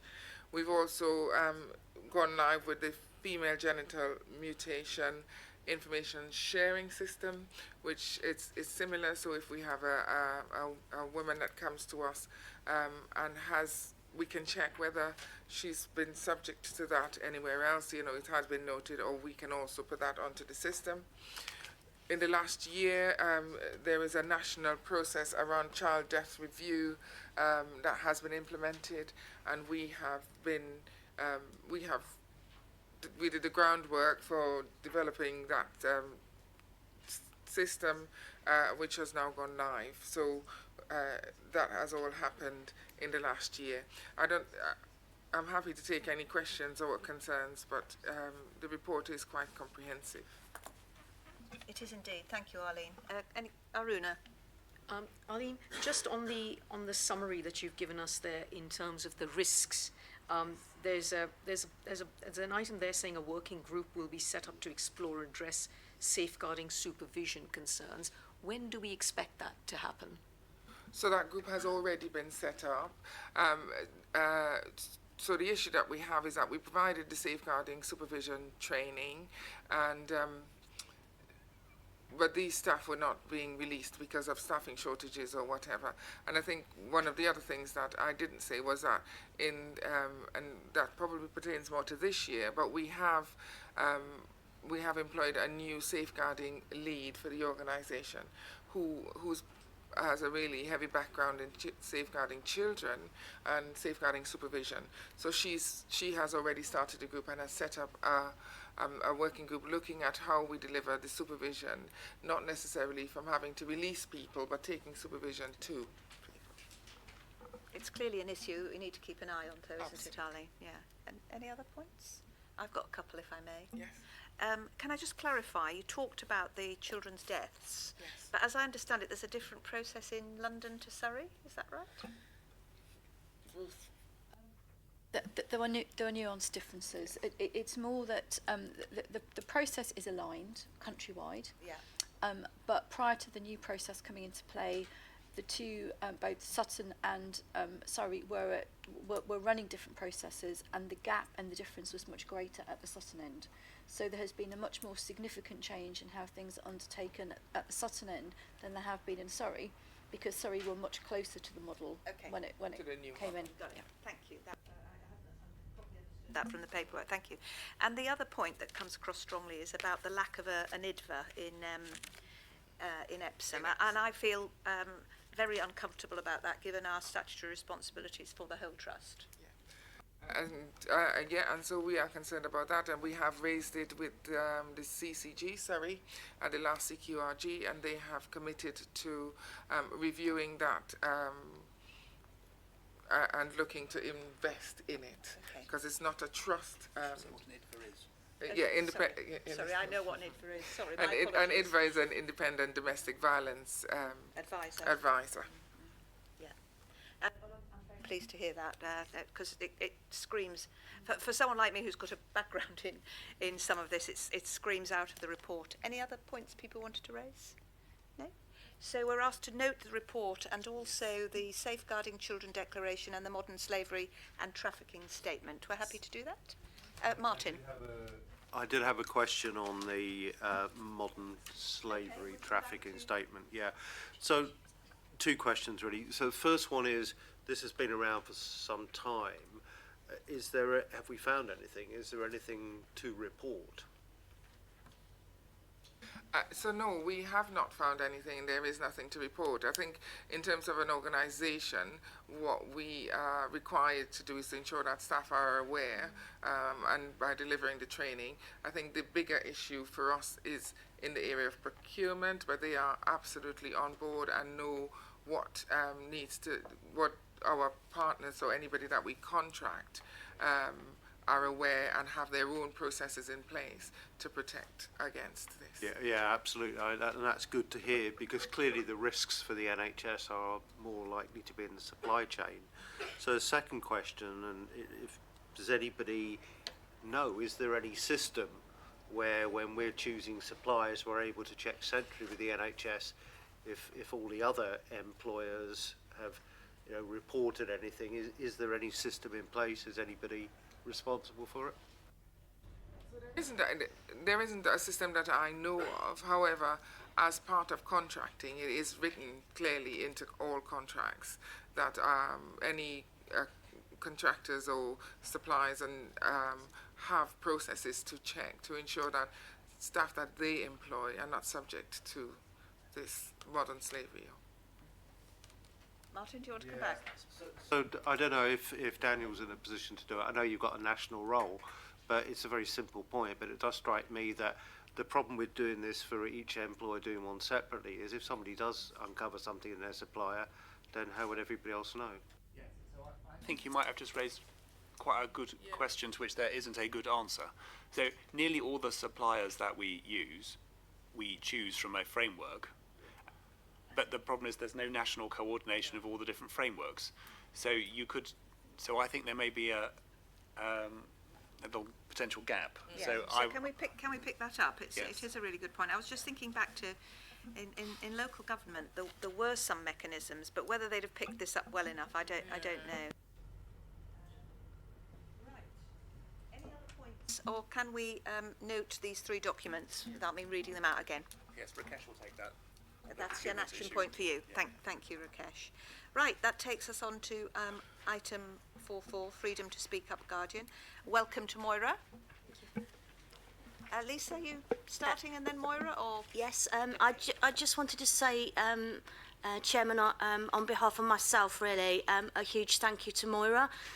She is our first full-time Guardian. Patricia had done an amazing job and still works for us as a Freedom to Speak Up, but that is only 2 days a week. So Moira coming on board has made an amazing difference, and you'll see it from the report, which I know Moira will take you through. Lovely. Moira, we're in your hands.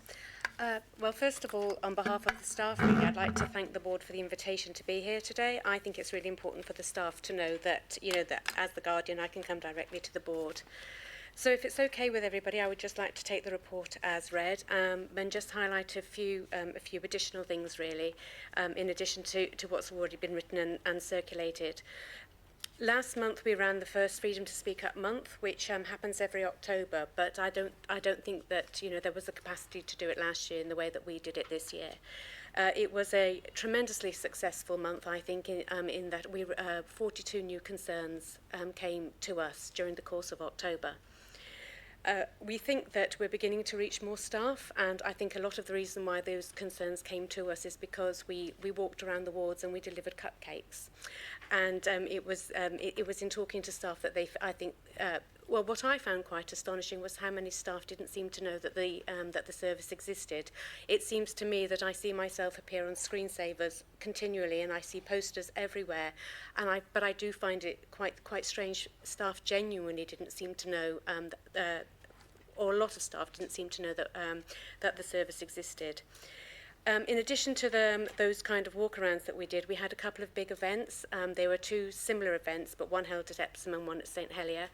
The purpose of the events, we piggybacked on grand round organised events, and it was to promote what Freedom to Speak Up service is, and also it was an opportunity for the simulations team to introduce their video, which is on incivility in the workplace.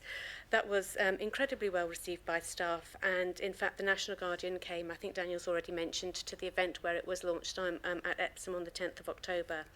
We'll be building on this for our conference in 2020. In fact, we have 2 dates already arranged, which are the 9th and the 16th, if you'd like to pencil them in now. The second thing that... October. It seems to be everything's going to be October from here on in. The second point that I would like to draw particular attention to, I think, is the value of the advocates that we have. We now have 11.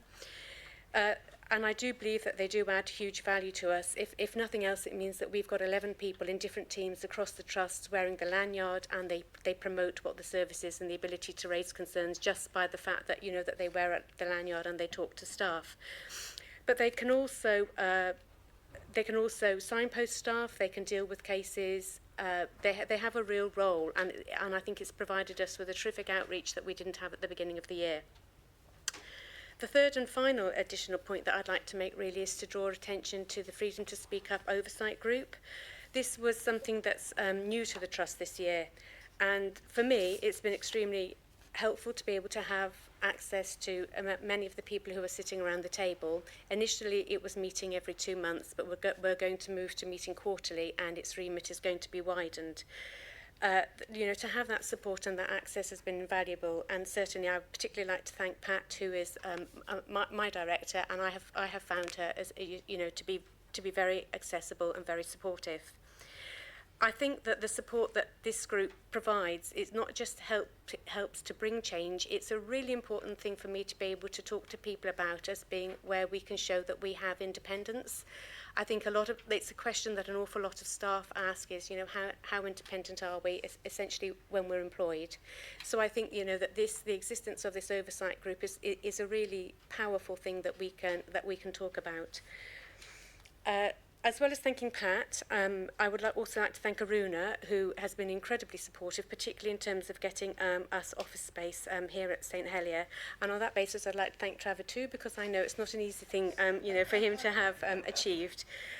Also, I have a very, very, very supportive line manager, and that has been amazing for us, because we have tried to do so many different things, and I think at times it must have felt like we were a bit uncontrolled. We have so many ideas that we were trying to do, and I have found, that Lisa has really helped us to be able to move forward in the way that we want to do, and hopefully have an impact. And people who get most of my emails, I think, are Arlene and Debbie, and they have been incredibly supportive, and in fact some of Arlene's responses to staff have been outstanding in their honesty, and they've again, it's such a good thing to be able to give replies to staff where even my eyebrows have raised, and once or twice, about the level of honesty, that's going back, and I think that that's brilliant, and that will really contribute to changing staff perspective. So I think that's it really. Well, Moira, that was fantastic and really encouraging. Thank you for that. So, Aruna? Moira, I have a question. Have you got space in Epsom? And if not, how are you coping? I believe I will have one day, but Trevor might know more. Excuse me. Yeah, so we do have challenging around space, and I have a load of clinical services that are requiring space as well. So it's a real challenge in terms of providing everyone with the space they need. But we are conscious around the space needs. We don't have anything immediate, but we are looking at we have a staff counselling service that has a facility that is quite appropriate and not used all the time. So maybe there can be a temporary sharing of that space until we can find some permanent accommodation. Thank you. And I'd just like to add, just for clarity, that the oversight group that I chair never knows the names of anybody. We talk about the themes and the issues that are arising, and maybe areas of the trust where there are particular issues, but the service that Moira operates so well is entirely confidential at that level. Thank you, Pat. The group seems like a great idea to me. Is it standard practice? No, it isn't. I think I came from a similar service which was in local government, and so a lot of the things, some of the things that I've brought to it are things that happened in that service, and that did work really, really, really well. And as I say, for me, never mind the support and the access that it's given me, it's such a key thing to be able to say to staff when they say to you, well, how independent are you? And I say, I write the agenda for the oversight group. No, nobody tells me what to put on it. I am independent. Martin? Yeah, a couple of things. In my experience, where there are risks in this is more about the immediate line manager and that sort of layer of management that we get in any organisation. And I do think it's important that there's zero tolerance to any kind of retaliatory action, any kind of negative action from managers against people who've used the system. So I particularly asked for the execs within their own organisation to just really make that message loud and clear.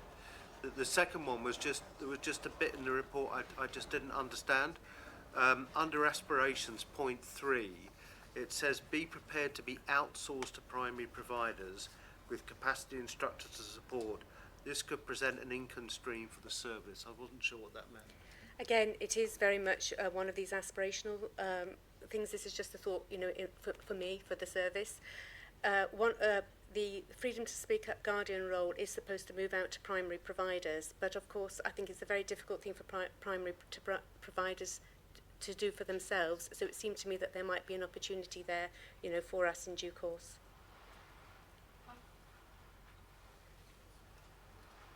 Okay, noted, I think. Okay, yeah. Elizabeth. Yes, I was just going to mention that Oversight of Whistleblowing does sit with the Audit Committee, and Pat is a member of that Audit Committee.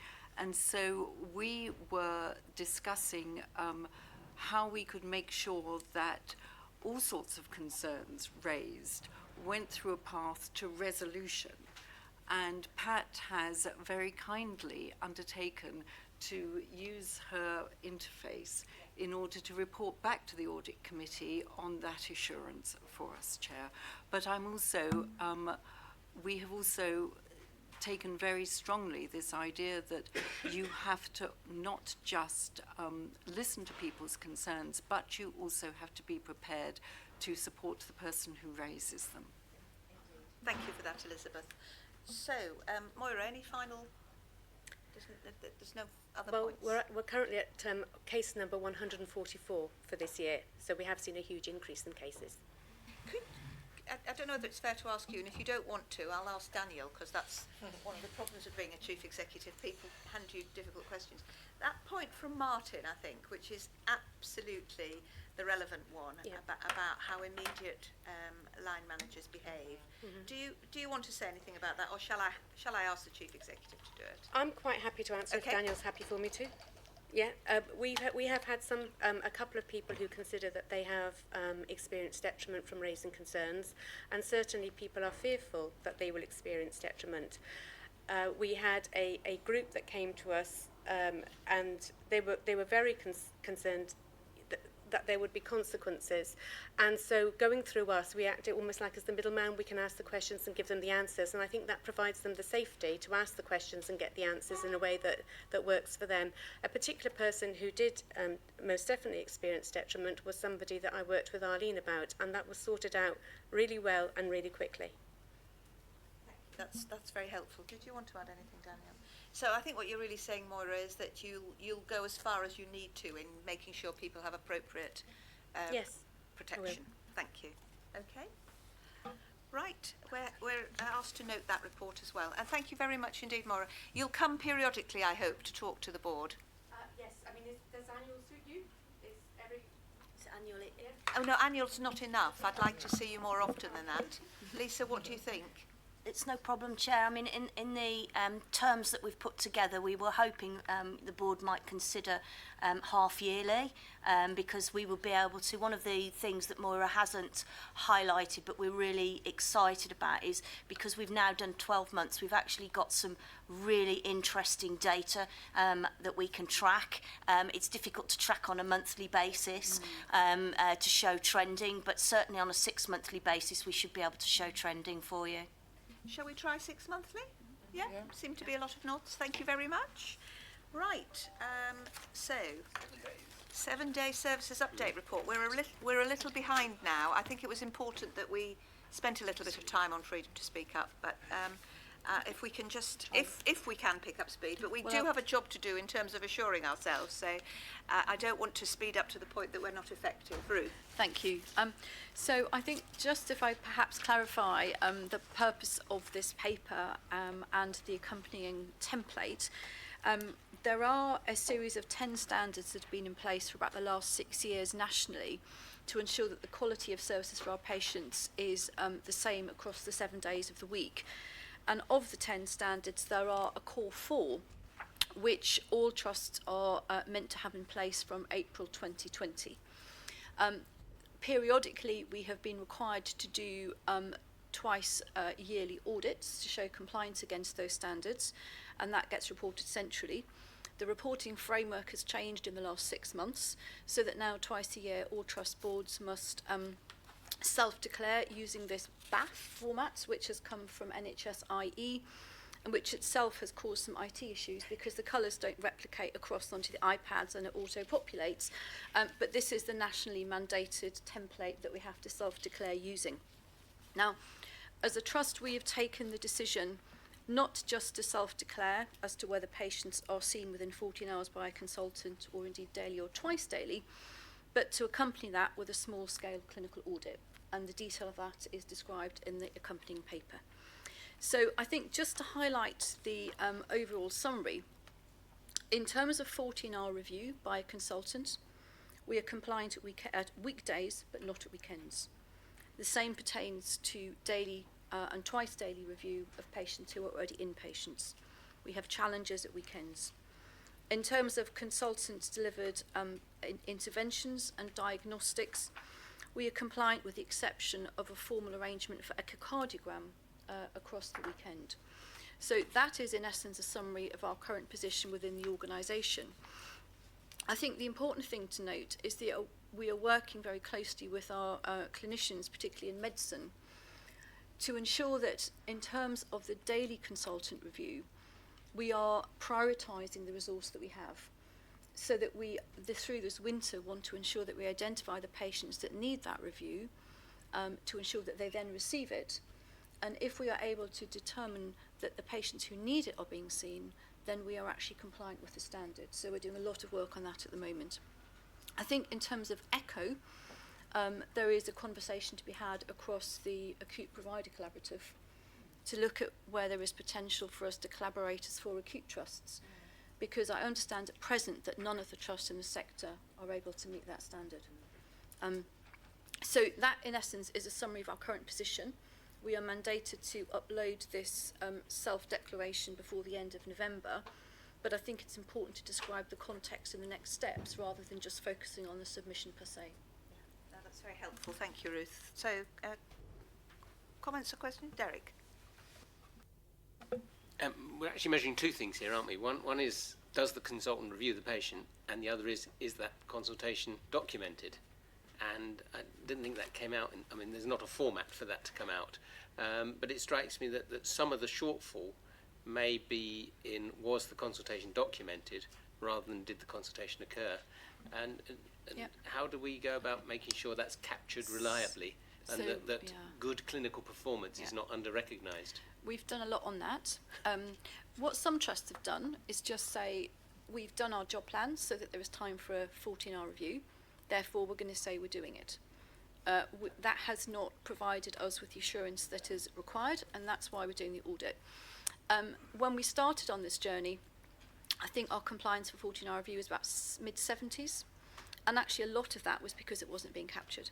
So we have now got a pro forma in place that I think captures the vast majority of consultant reviews. We've got it in place and embedded in the acute medical units. It's still being rolled through the acute surgery unit. But I think it's fair to say that whilst there might be an exception where we don't capture the review, this data broadly is an accurate representation of what happens. Thank you, Derek, for asking that question, because that was a useful piece of clarification that I would have otherwise missed. Chris and then Pat. So I know it's not really on this assurance framework at all, but there, in terms of the reviews, one of the important issues is whether the junior staff and the nursing staff feel they're getting reviews when are needed. Now, I know it's not one of the criteria, I fully accept that, but I just do wonder whether that's some consideration to this, to that issue should be given in some way to this concept of around 7-day working. Absolutely support that, Chris. So what we're looking, and Jim Stevenson's leading the group that are addressing this, is looking at a sort of multi-professional way of identifying the patients that it's felt need review. so that it's flagged up on a Saturday morning and a Sunday morning and as part of the Friday handover. But it's not just one person's perspective who needs a review, it is truly multi-professional. Thank you, Pat. Yes, there's a mention here of paediatrics, Ruth, and I mean, the 7-day services relate to adult services at the moment, do they? We don't have to measure paediatrics. Well, It talks it's about there being a shortfall. Okay, so it's all included. And just to explain the nuanced comments about paediatrics. So occasionally there might be a 6-month-old who comes in and there is a concern about a potential surgical pathology, and the pathway is such that they are transferred out if they need an ultrasound at the weekend rather than having it done on site. That meets the standard because the scan is being delivered, but it's being delivered through the patient being transferred. Right. So they're in the numbers, but it's a different They're in the numbers, but because of the volumes, it would not be sensible for each acute trust in South West London to try and have a separate paediatric sonographer. Okay, so we're asked to approve this report. Are we happy to do that? Recognising we can't alter the fact that we're only funded to at a certain level, and we must do the best we can, and we will make the submission on the basis of the facts. Yeah. Okay. Thank you. That takes us on then to the flu vaccination report, which is a requirement to bring to the board. Is it Arlene? Are you doing It's the that? same one, yes. Yeah. Thank you. So this is an update on the annual flu vaccine program that we are currently in that period.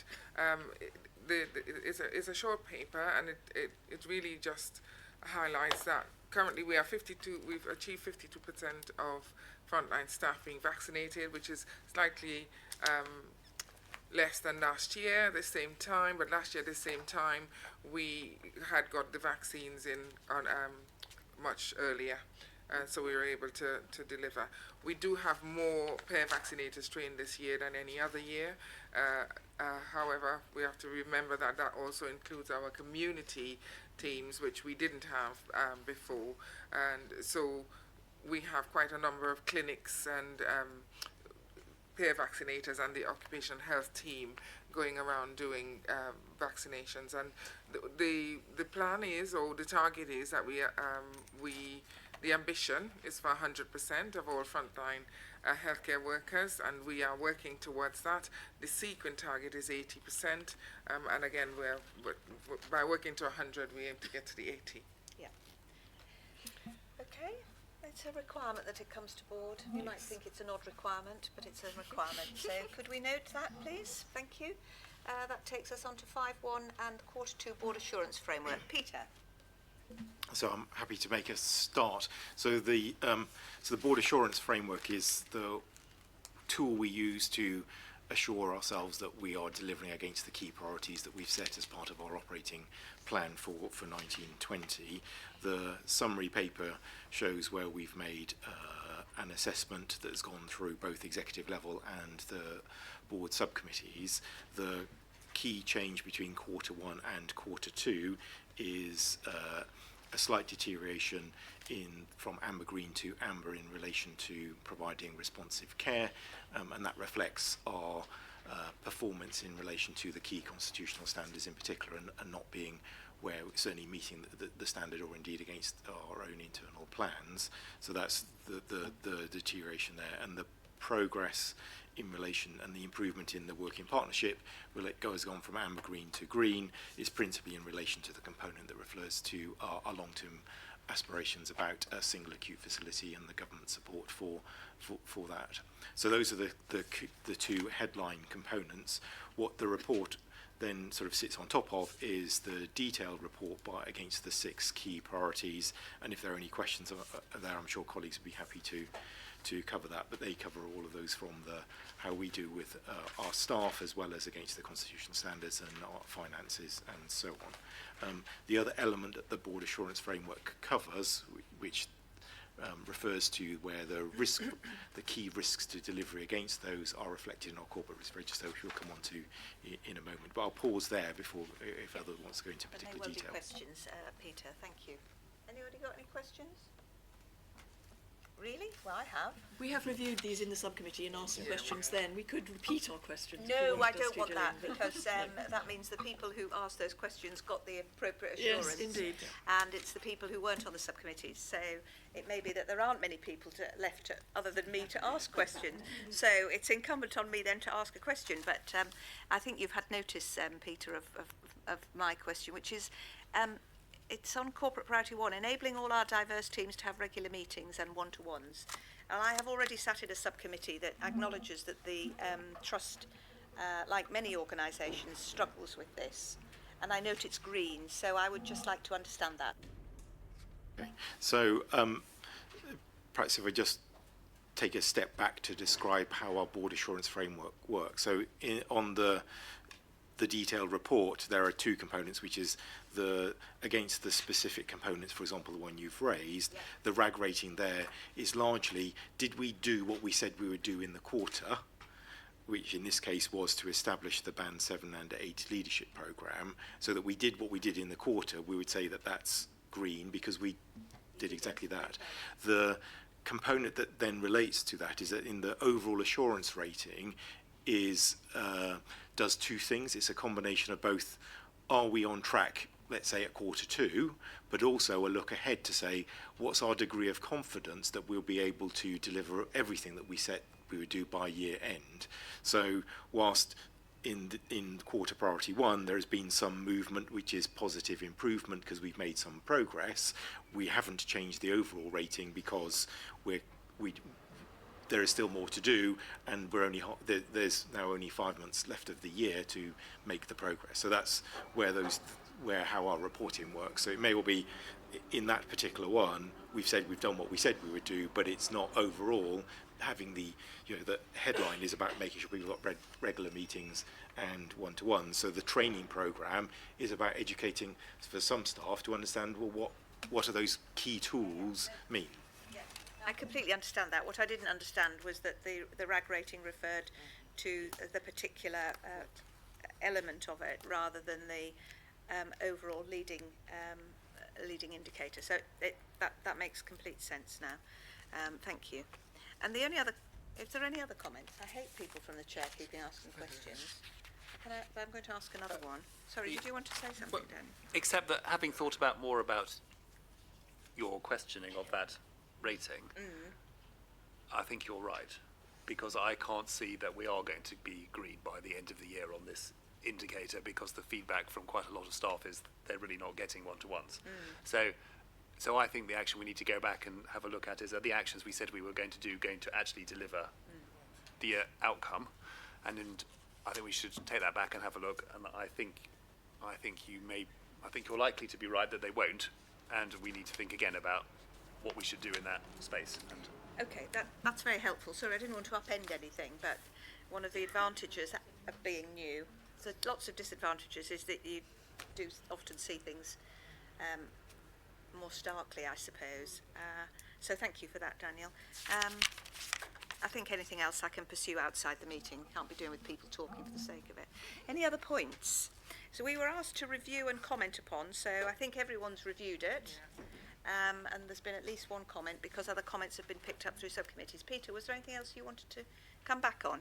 No, that's fine. So the purpose of this is the board's tool, so the subcommittees help with that, but the board needs to own the progress. So I think yours and Daniel's comment is to say, well, actually we need to go and recheck that and say, well, how are we going to make the progress in that space of staff? Clearly, but in the next quarter we will actually have the results, for example, of the staff survey, which will give some further indications of where progress is either has been made or isn't being made. So as each quarter progresses, there'll be new things coming through, but we still need to sort of say, well, overall, are we delivering in this space where we have said this year, unlike in previous years, is that basically our people and the way we behave and our culture and values is that now our top priority for the year, because it sort of drives all of the other components of the Trust's delivery. So, I mean, this is a really demanding target. Most organisations struggle with this, and up and down the land. So, I think it's great to have those kind of aspirational targets. They're really taking the organisation forward. So we mustn't beat ourselves up too much about it. But nevertheless, you know, I've made the point, and I thought your response, Daniel, was really helpful. So if there's nothing else, we've reviewed it and commented upon it, and we'll receive it in the third quarter in 3 months' time, 4 months' time. Thank you, Peter. So that takes us on then to the corporate risk register. So this is you again, Peter? Yes.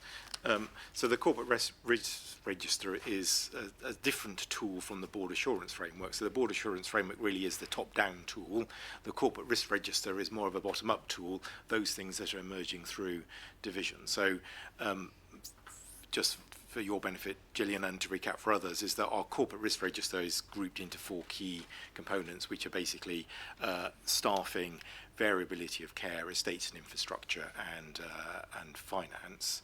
And there are no new risks that have been added since this period. They've all been through the committees that have met this month, and there has been no significant change, although there has been particular focus, for example, at PSQ in relation to the CAMS risk that we basically, despite the progress that Pat reported, it's still not good enough, and we need to do more work with our partners to ensure that that better progress is made and that we're supporting those patients who do present at ED.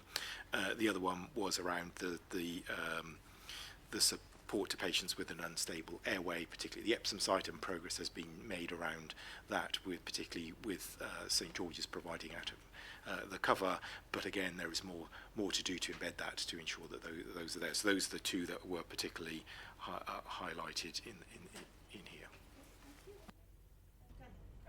So since we wrote the report, I think that the issues with IT and the community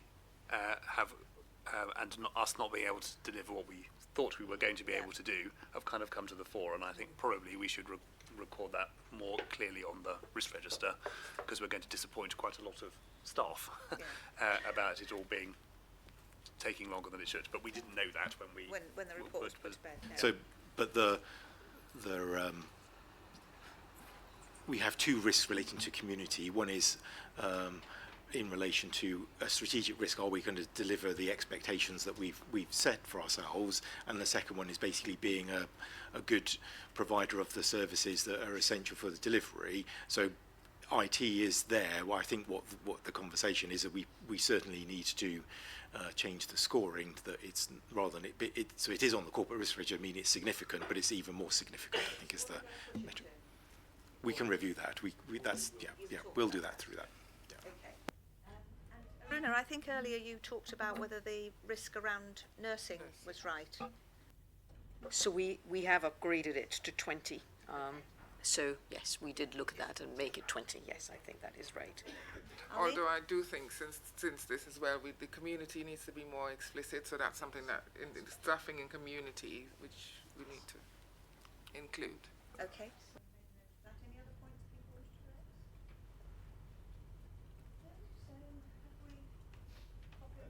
raise? That's sufficient. Yes, thank you. Yeah? Yes, thank you. Lovely, thank you. So that takes us on to the summary report from the audit committee. Elizabeth. Thank you very much. This is the report of our meeting, which was on the 8th of October.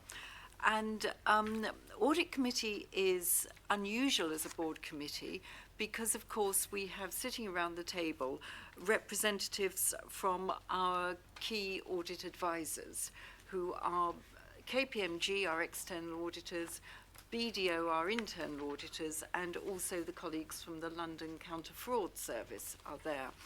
And this adds a richness to our discussions because they bring their experience from their other clients to the meeting. And at this meeting, one of our particular conversations was with BDO, our internal auditors, who had benchmarked us against all of their other clients in terms of the numbers of reports they had produced for us, the level of assurance that we gained from those reports, and the number of recommendations that they made to us. And it's very useful to be able to see where we are across the wider landscape, Chair. I think it's one of the key learnings that we have when we raise our heads above the parapet and see what other people are doing in this respect.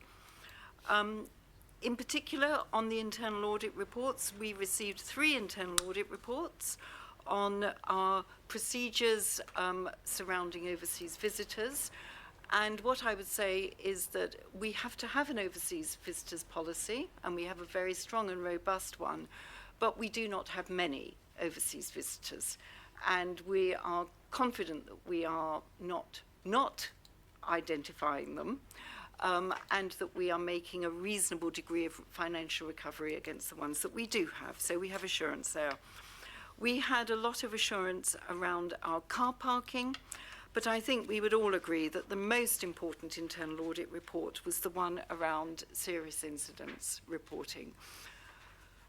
And this very much focused on the process for learning from serious incidents.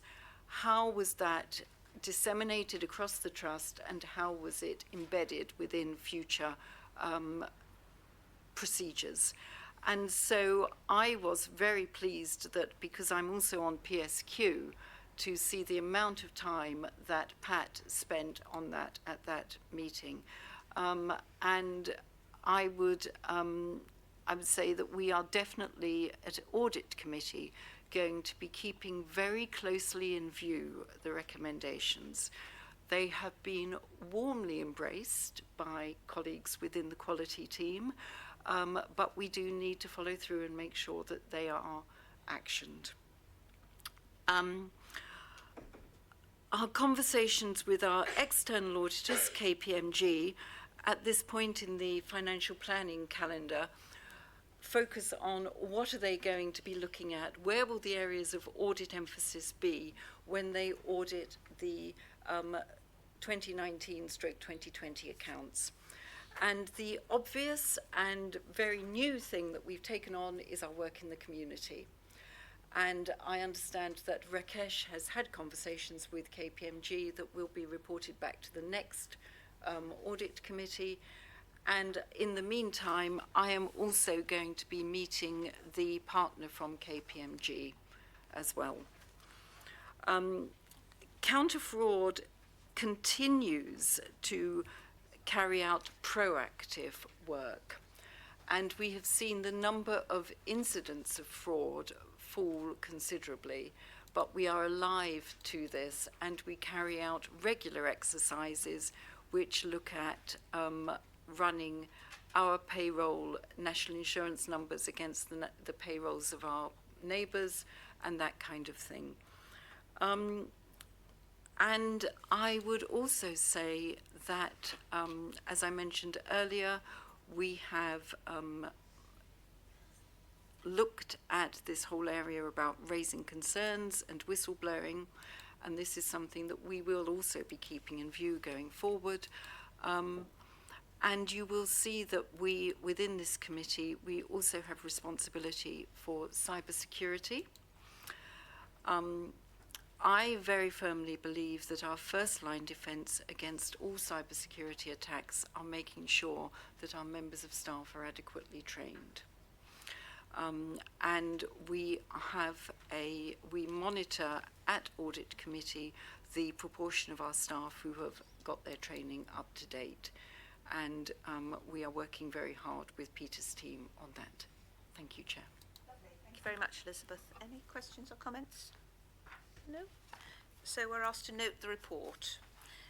That takes us on then to 6.1, contracts awarded over £50,000. Rakesh. So this report here for noting, and it shows the contracts we awarded both in August and September that were over £50,000, and the reports were considered at Finance Committee and approved there. Thank you. Any queries? I'm happy to note those. Thank you. So that takes us on to 6.2, the use of the trust seal. Trevor. Thank you, Chair. So this is just for information in terms of the trust has used this, its trust seal on the lease for the new GP practices that we've spoken about. So that's at Mulbridge. So it's the Leatherhead branch and also the Epsom branch buildings that we have the head lease around those facilities. And then the other still that we have used is for continued use of what's called the gatehouse at Sutton Hospital with the London Borough of Sutton for continued rental or leasing the premises for current nursery provision on that site. Thank you very much. Can we note those? Yeah, thank you. That takes us on then to any other business. Hope there's none. I never like any other business. Well, no. Don't push it, Daniel. Item 8, date of the next meeting, 9:30 on the 10th of January next year. And that brings the meeting to a close. It's a public meeting. I would like to raise an item of any other business, please. It's not a public meeting. This isn't a public... Can attend. I would like to raise a matter of AOP. Sir, can I just explain? This is actually a meeting held in public. It's you don't provide water. not... You don't provide proper acoustics. Will you hear the question or not? I'm very happy to talk to you at the end of the meeting. Question. Well, there is no facility for me to take every that. Facility, people can hear what I say, but they can't hear what your people are saying. Well, I'm very sorry about that, and we will certainly pay attention to speaking... Will you take a point of any other business? No, I've already explained there's no facility to do that, but I'm very happy to talk to you, sir, at the end of the meeting. You have completely neglected the plans of the government to centralise acute services around one of 3 hospitals. You have made no comment on that. Instead, there's been a great and lengthy discussion on other issues, especially in relation to safeguarding, bullying, and many other popular causes. I want to know whether there will be a continued acute facility in St Helier Hospital past 2025. Will you answer the question, please? No, I'm conducting a meeting, and I'm very happy to talk to you at the end. I'm asking a question, and I'm demanding a reply. No, well, I'm sorry, you're not going to get one in this meeting, because I'm... Yes, well, I'm moving on to that part of the agenda, which is about written questions submitted in advance from members of the public. And we have a number of those.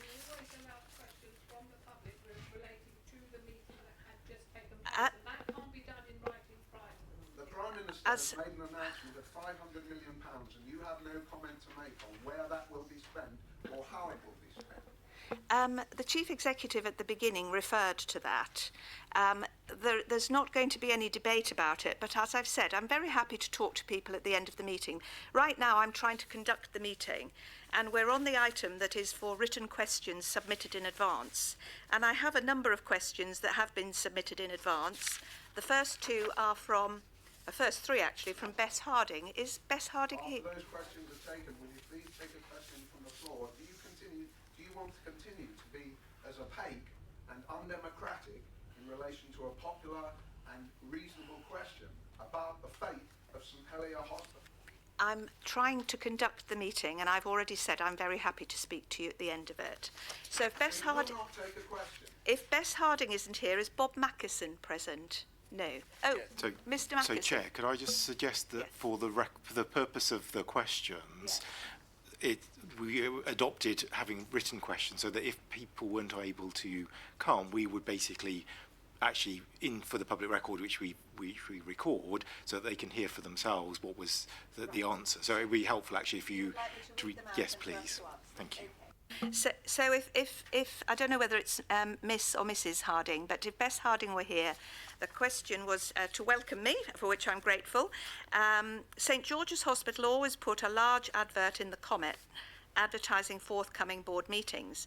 Are the Epsom and St Helier Trust going to do the same in future to let the general public know the board meeting is taking place? Not everyone knows to go online, and they're not easy to find. Lisa. Thank you, Chair. What we will do, in addition to as we advertise the public meetings on the Trust website, is we will look to work with the local newspapers, because we don't just cover one. Our geography is larger, so you're talking more than one newspaper.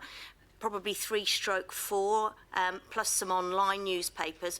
We will look at whether it's possible to advertise board meetings in the notice section of those papers, because taking out large advertising in all of them would have a cost implication. But I do think Bess makes a really good point, and we could look to do better with public notices in the public section of all the newspapers, and I will take that on board and make sure that happens.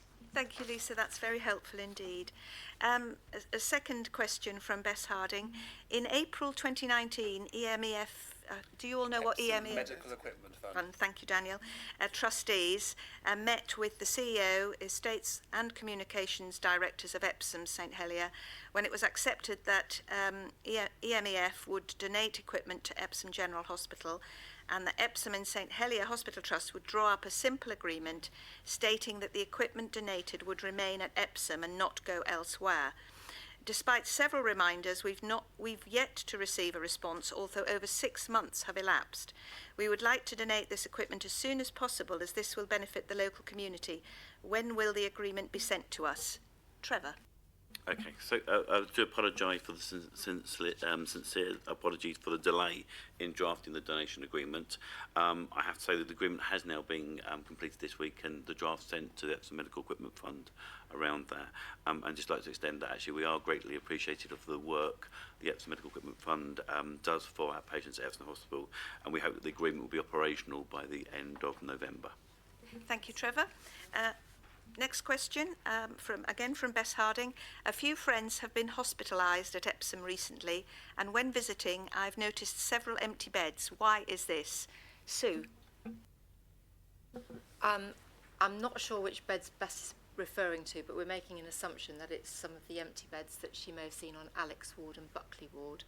We've been able to keep these beds closed at Epsom because of our successful integrated method of working with our community partners, so we're now more able to prevent admissions and discharge patients much more early in their stay and support them at home. And I think we just want to give assurance that if we need to use those beds, then they will be opened. Thank you very much indeed. And the final question, which would have been from Bob Mackison if Bob had been here. No, Bob is there. Oh, Bob, I'm so sorry, I got distracted. You've got a question to ask. Our most famous patient? Sorry? Your most famous member of our audience, I think. Really? Bob, you've got a question to ask. I thought you read the question. But I can ask. Well, I'm getting muddled, you see. The St George's approach is for the person to read. First, I said that the public side of the meeting welcome you to the chair. Thank you. Right? And the second one here, see, I've got it in front of me. Does St George's Hospital have written questions and verbal questions from the public at their board meetings? That was what I have written. Yes. But why have I asked the question? I've asked the question because I've actually gone and looked at your minutes, but I would like to... You'd like to hear it from me? Yes, please. Okay, so actually the system for submitting questions is very similar at both George's and Epsom St Helier. In both trusts, questions are welcomed in advance of board meetings and must be submitted no later than 48 hours before the meeting takes place. At St George's, because we're a foundation trust at St George's, verbal questions on the day are allowed from governors and our patient partners, and that's at my discretion. Okay. Thank you. Wonderful. No, just a sec. Have I finished? I don't know. Okay. Now, in view of the concern from the public about the position on IHT, I've agreed with Daniel that he'll just make a quick statement, in as much as we're able to say anything at this stage, to try and address the concerns that were raised a few minutes ago. Daniel. Okay, so these are the facts, which are all true and all in the public domain. Firstly, Epsom and St Helier did a piece of work now 3 years ago which said we don't think we can carry on as we are. That was our strategic outline case. We handed that to our commissioners, and Merton CCG, Sutton CCG and Surrey Downs CCG set up a programme in response called Improving Healthcare Together to look at the future sustainability of Epsom and St Helier hospitals. That piece of work, which you know has been ongoing for pretty much for 2 years, has concluded that if Epsom and St Helier hospitals are to be sustained, we need a huge amount of money to build a new facility to look after people when they're acutely unwell. In order to make that happen, as you know, you need to make service change, and some services need to move from one location to another location. That would require a public consultation. You're not allowed to consult the public unless there is a commitment from the government to provide the money that would be necessary to implement the changes. And everybody said that they couldn't see any way in which we would get the £500 million that were needed. However, the government in the autumn said they want to launch a massive hospital building programme for the future, and they announced the first 6 hospital trusts that would get the money, of which we are one, and we have a letter from the government, not from the Conservative Party, but from the government, which says there is now £500 million of Treasury money sitting, waiting for Epsom and St Helier to be able to spend. To spend the money, the first thing we have to do is a public consultation. And the commissioners, Merton, Sutton and Surrey Downs CCG, need to lead a public consultation into how that money should be spent. We were going to begin the public consultation next week. We can't begin the public consultation next week because there's a general election. Before you begin the public consultation, the 3 CCGs need to meet as a committees in common in public, where they will make a decision on their preferred location as to where the specialist emergency care hospital will be, and also for the refurbishment of both Epsom and St Helier hospitals as part of that.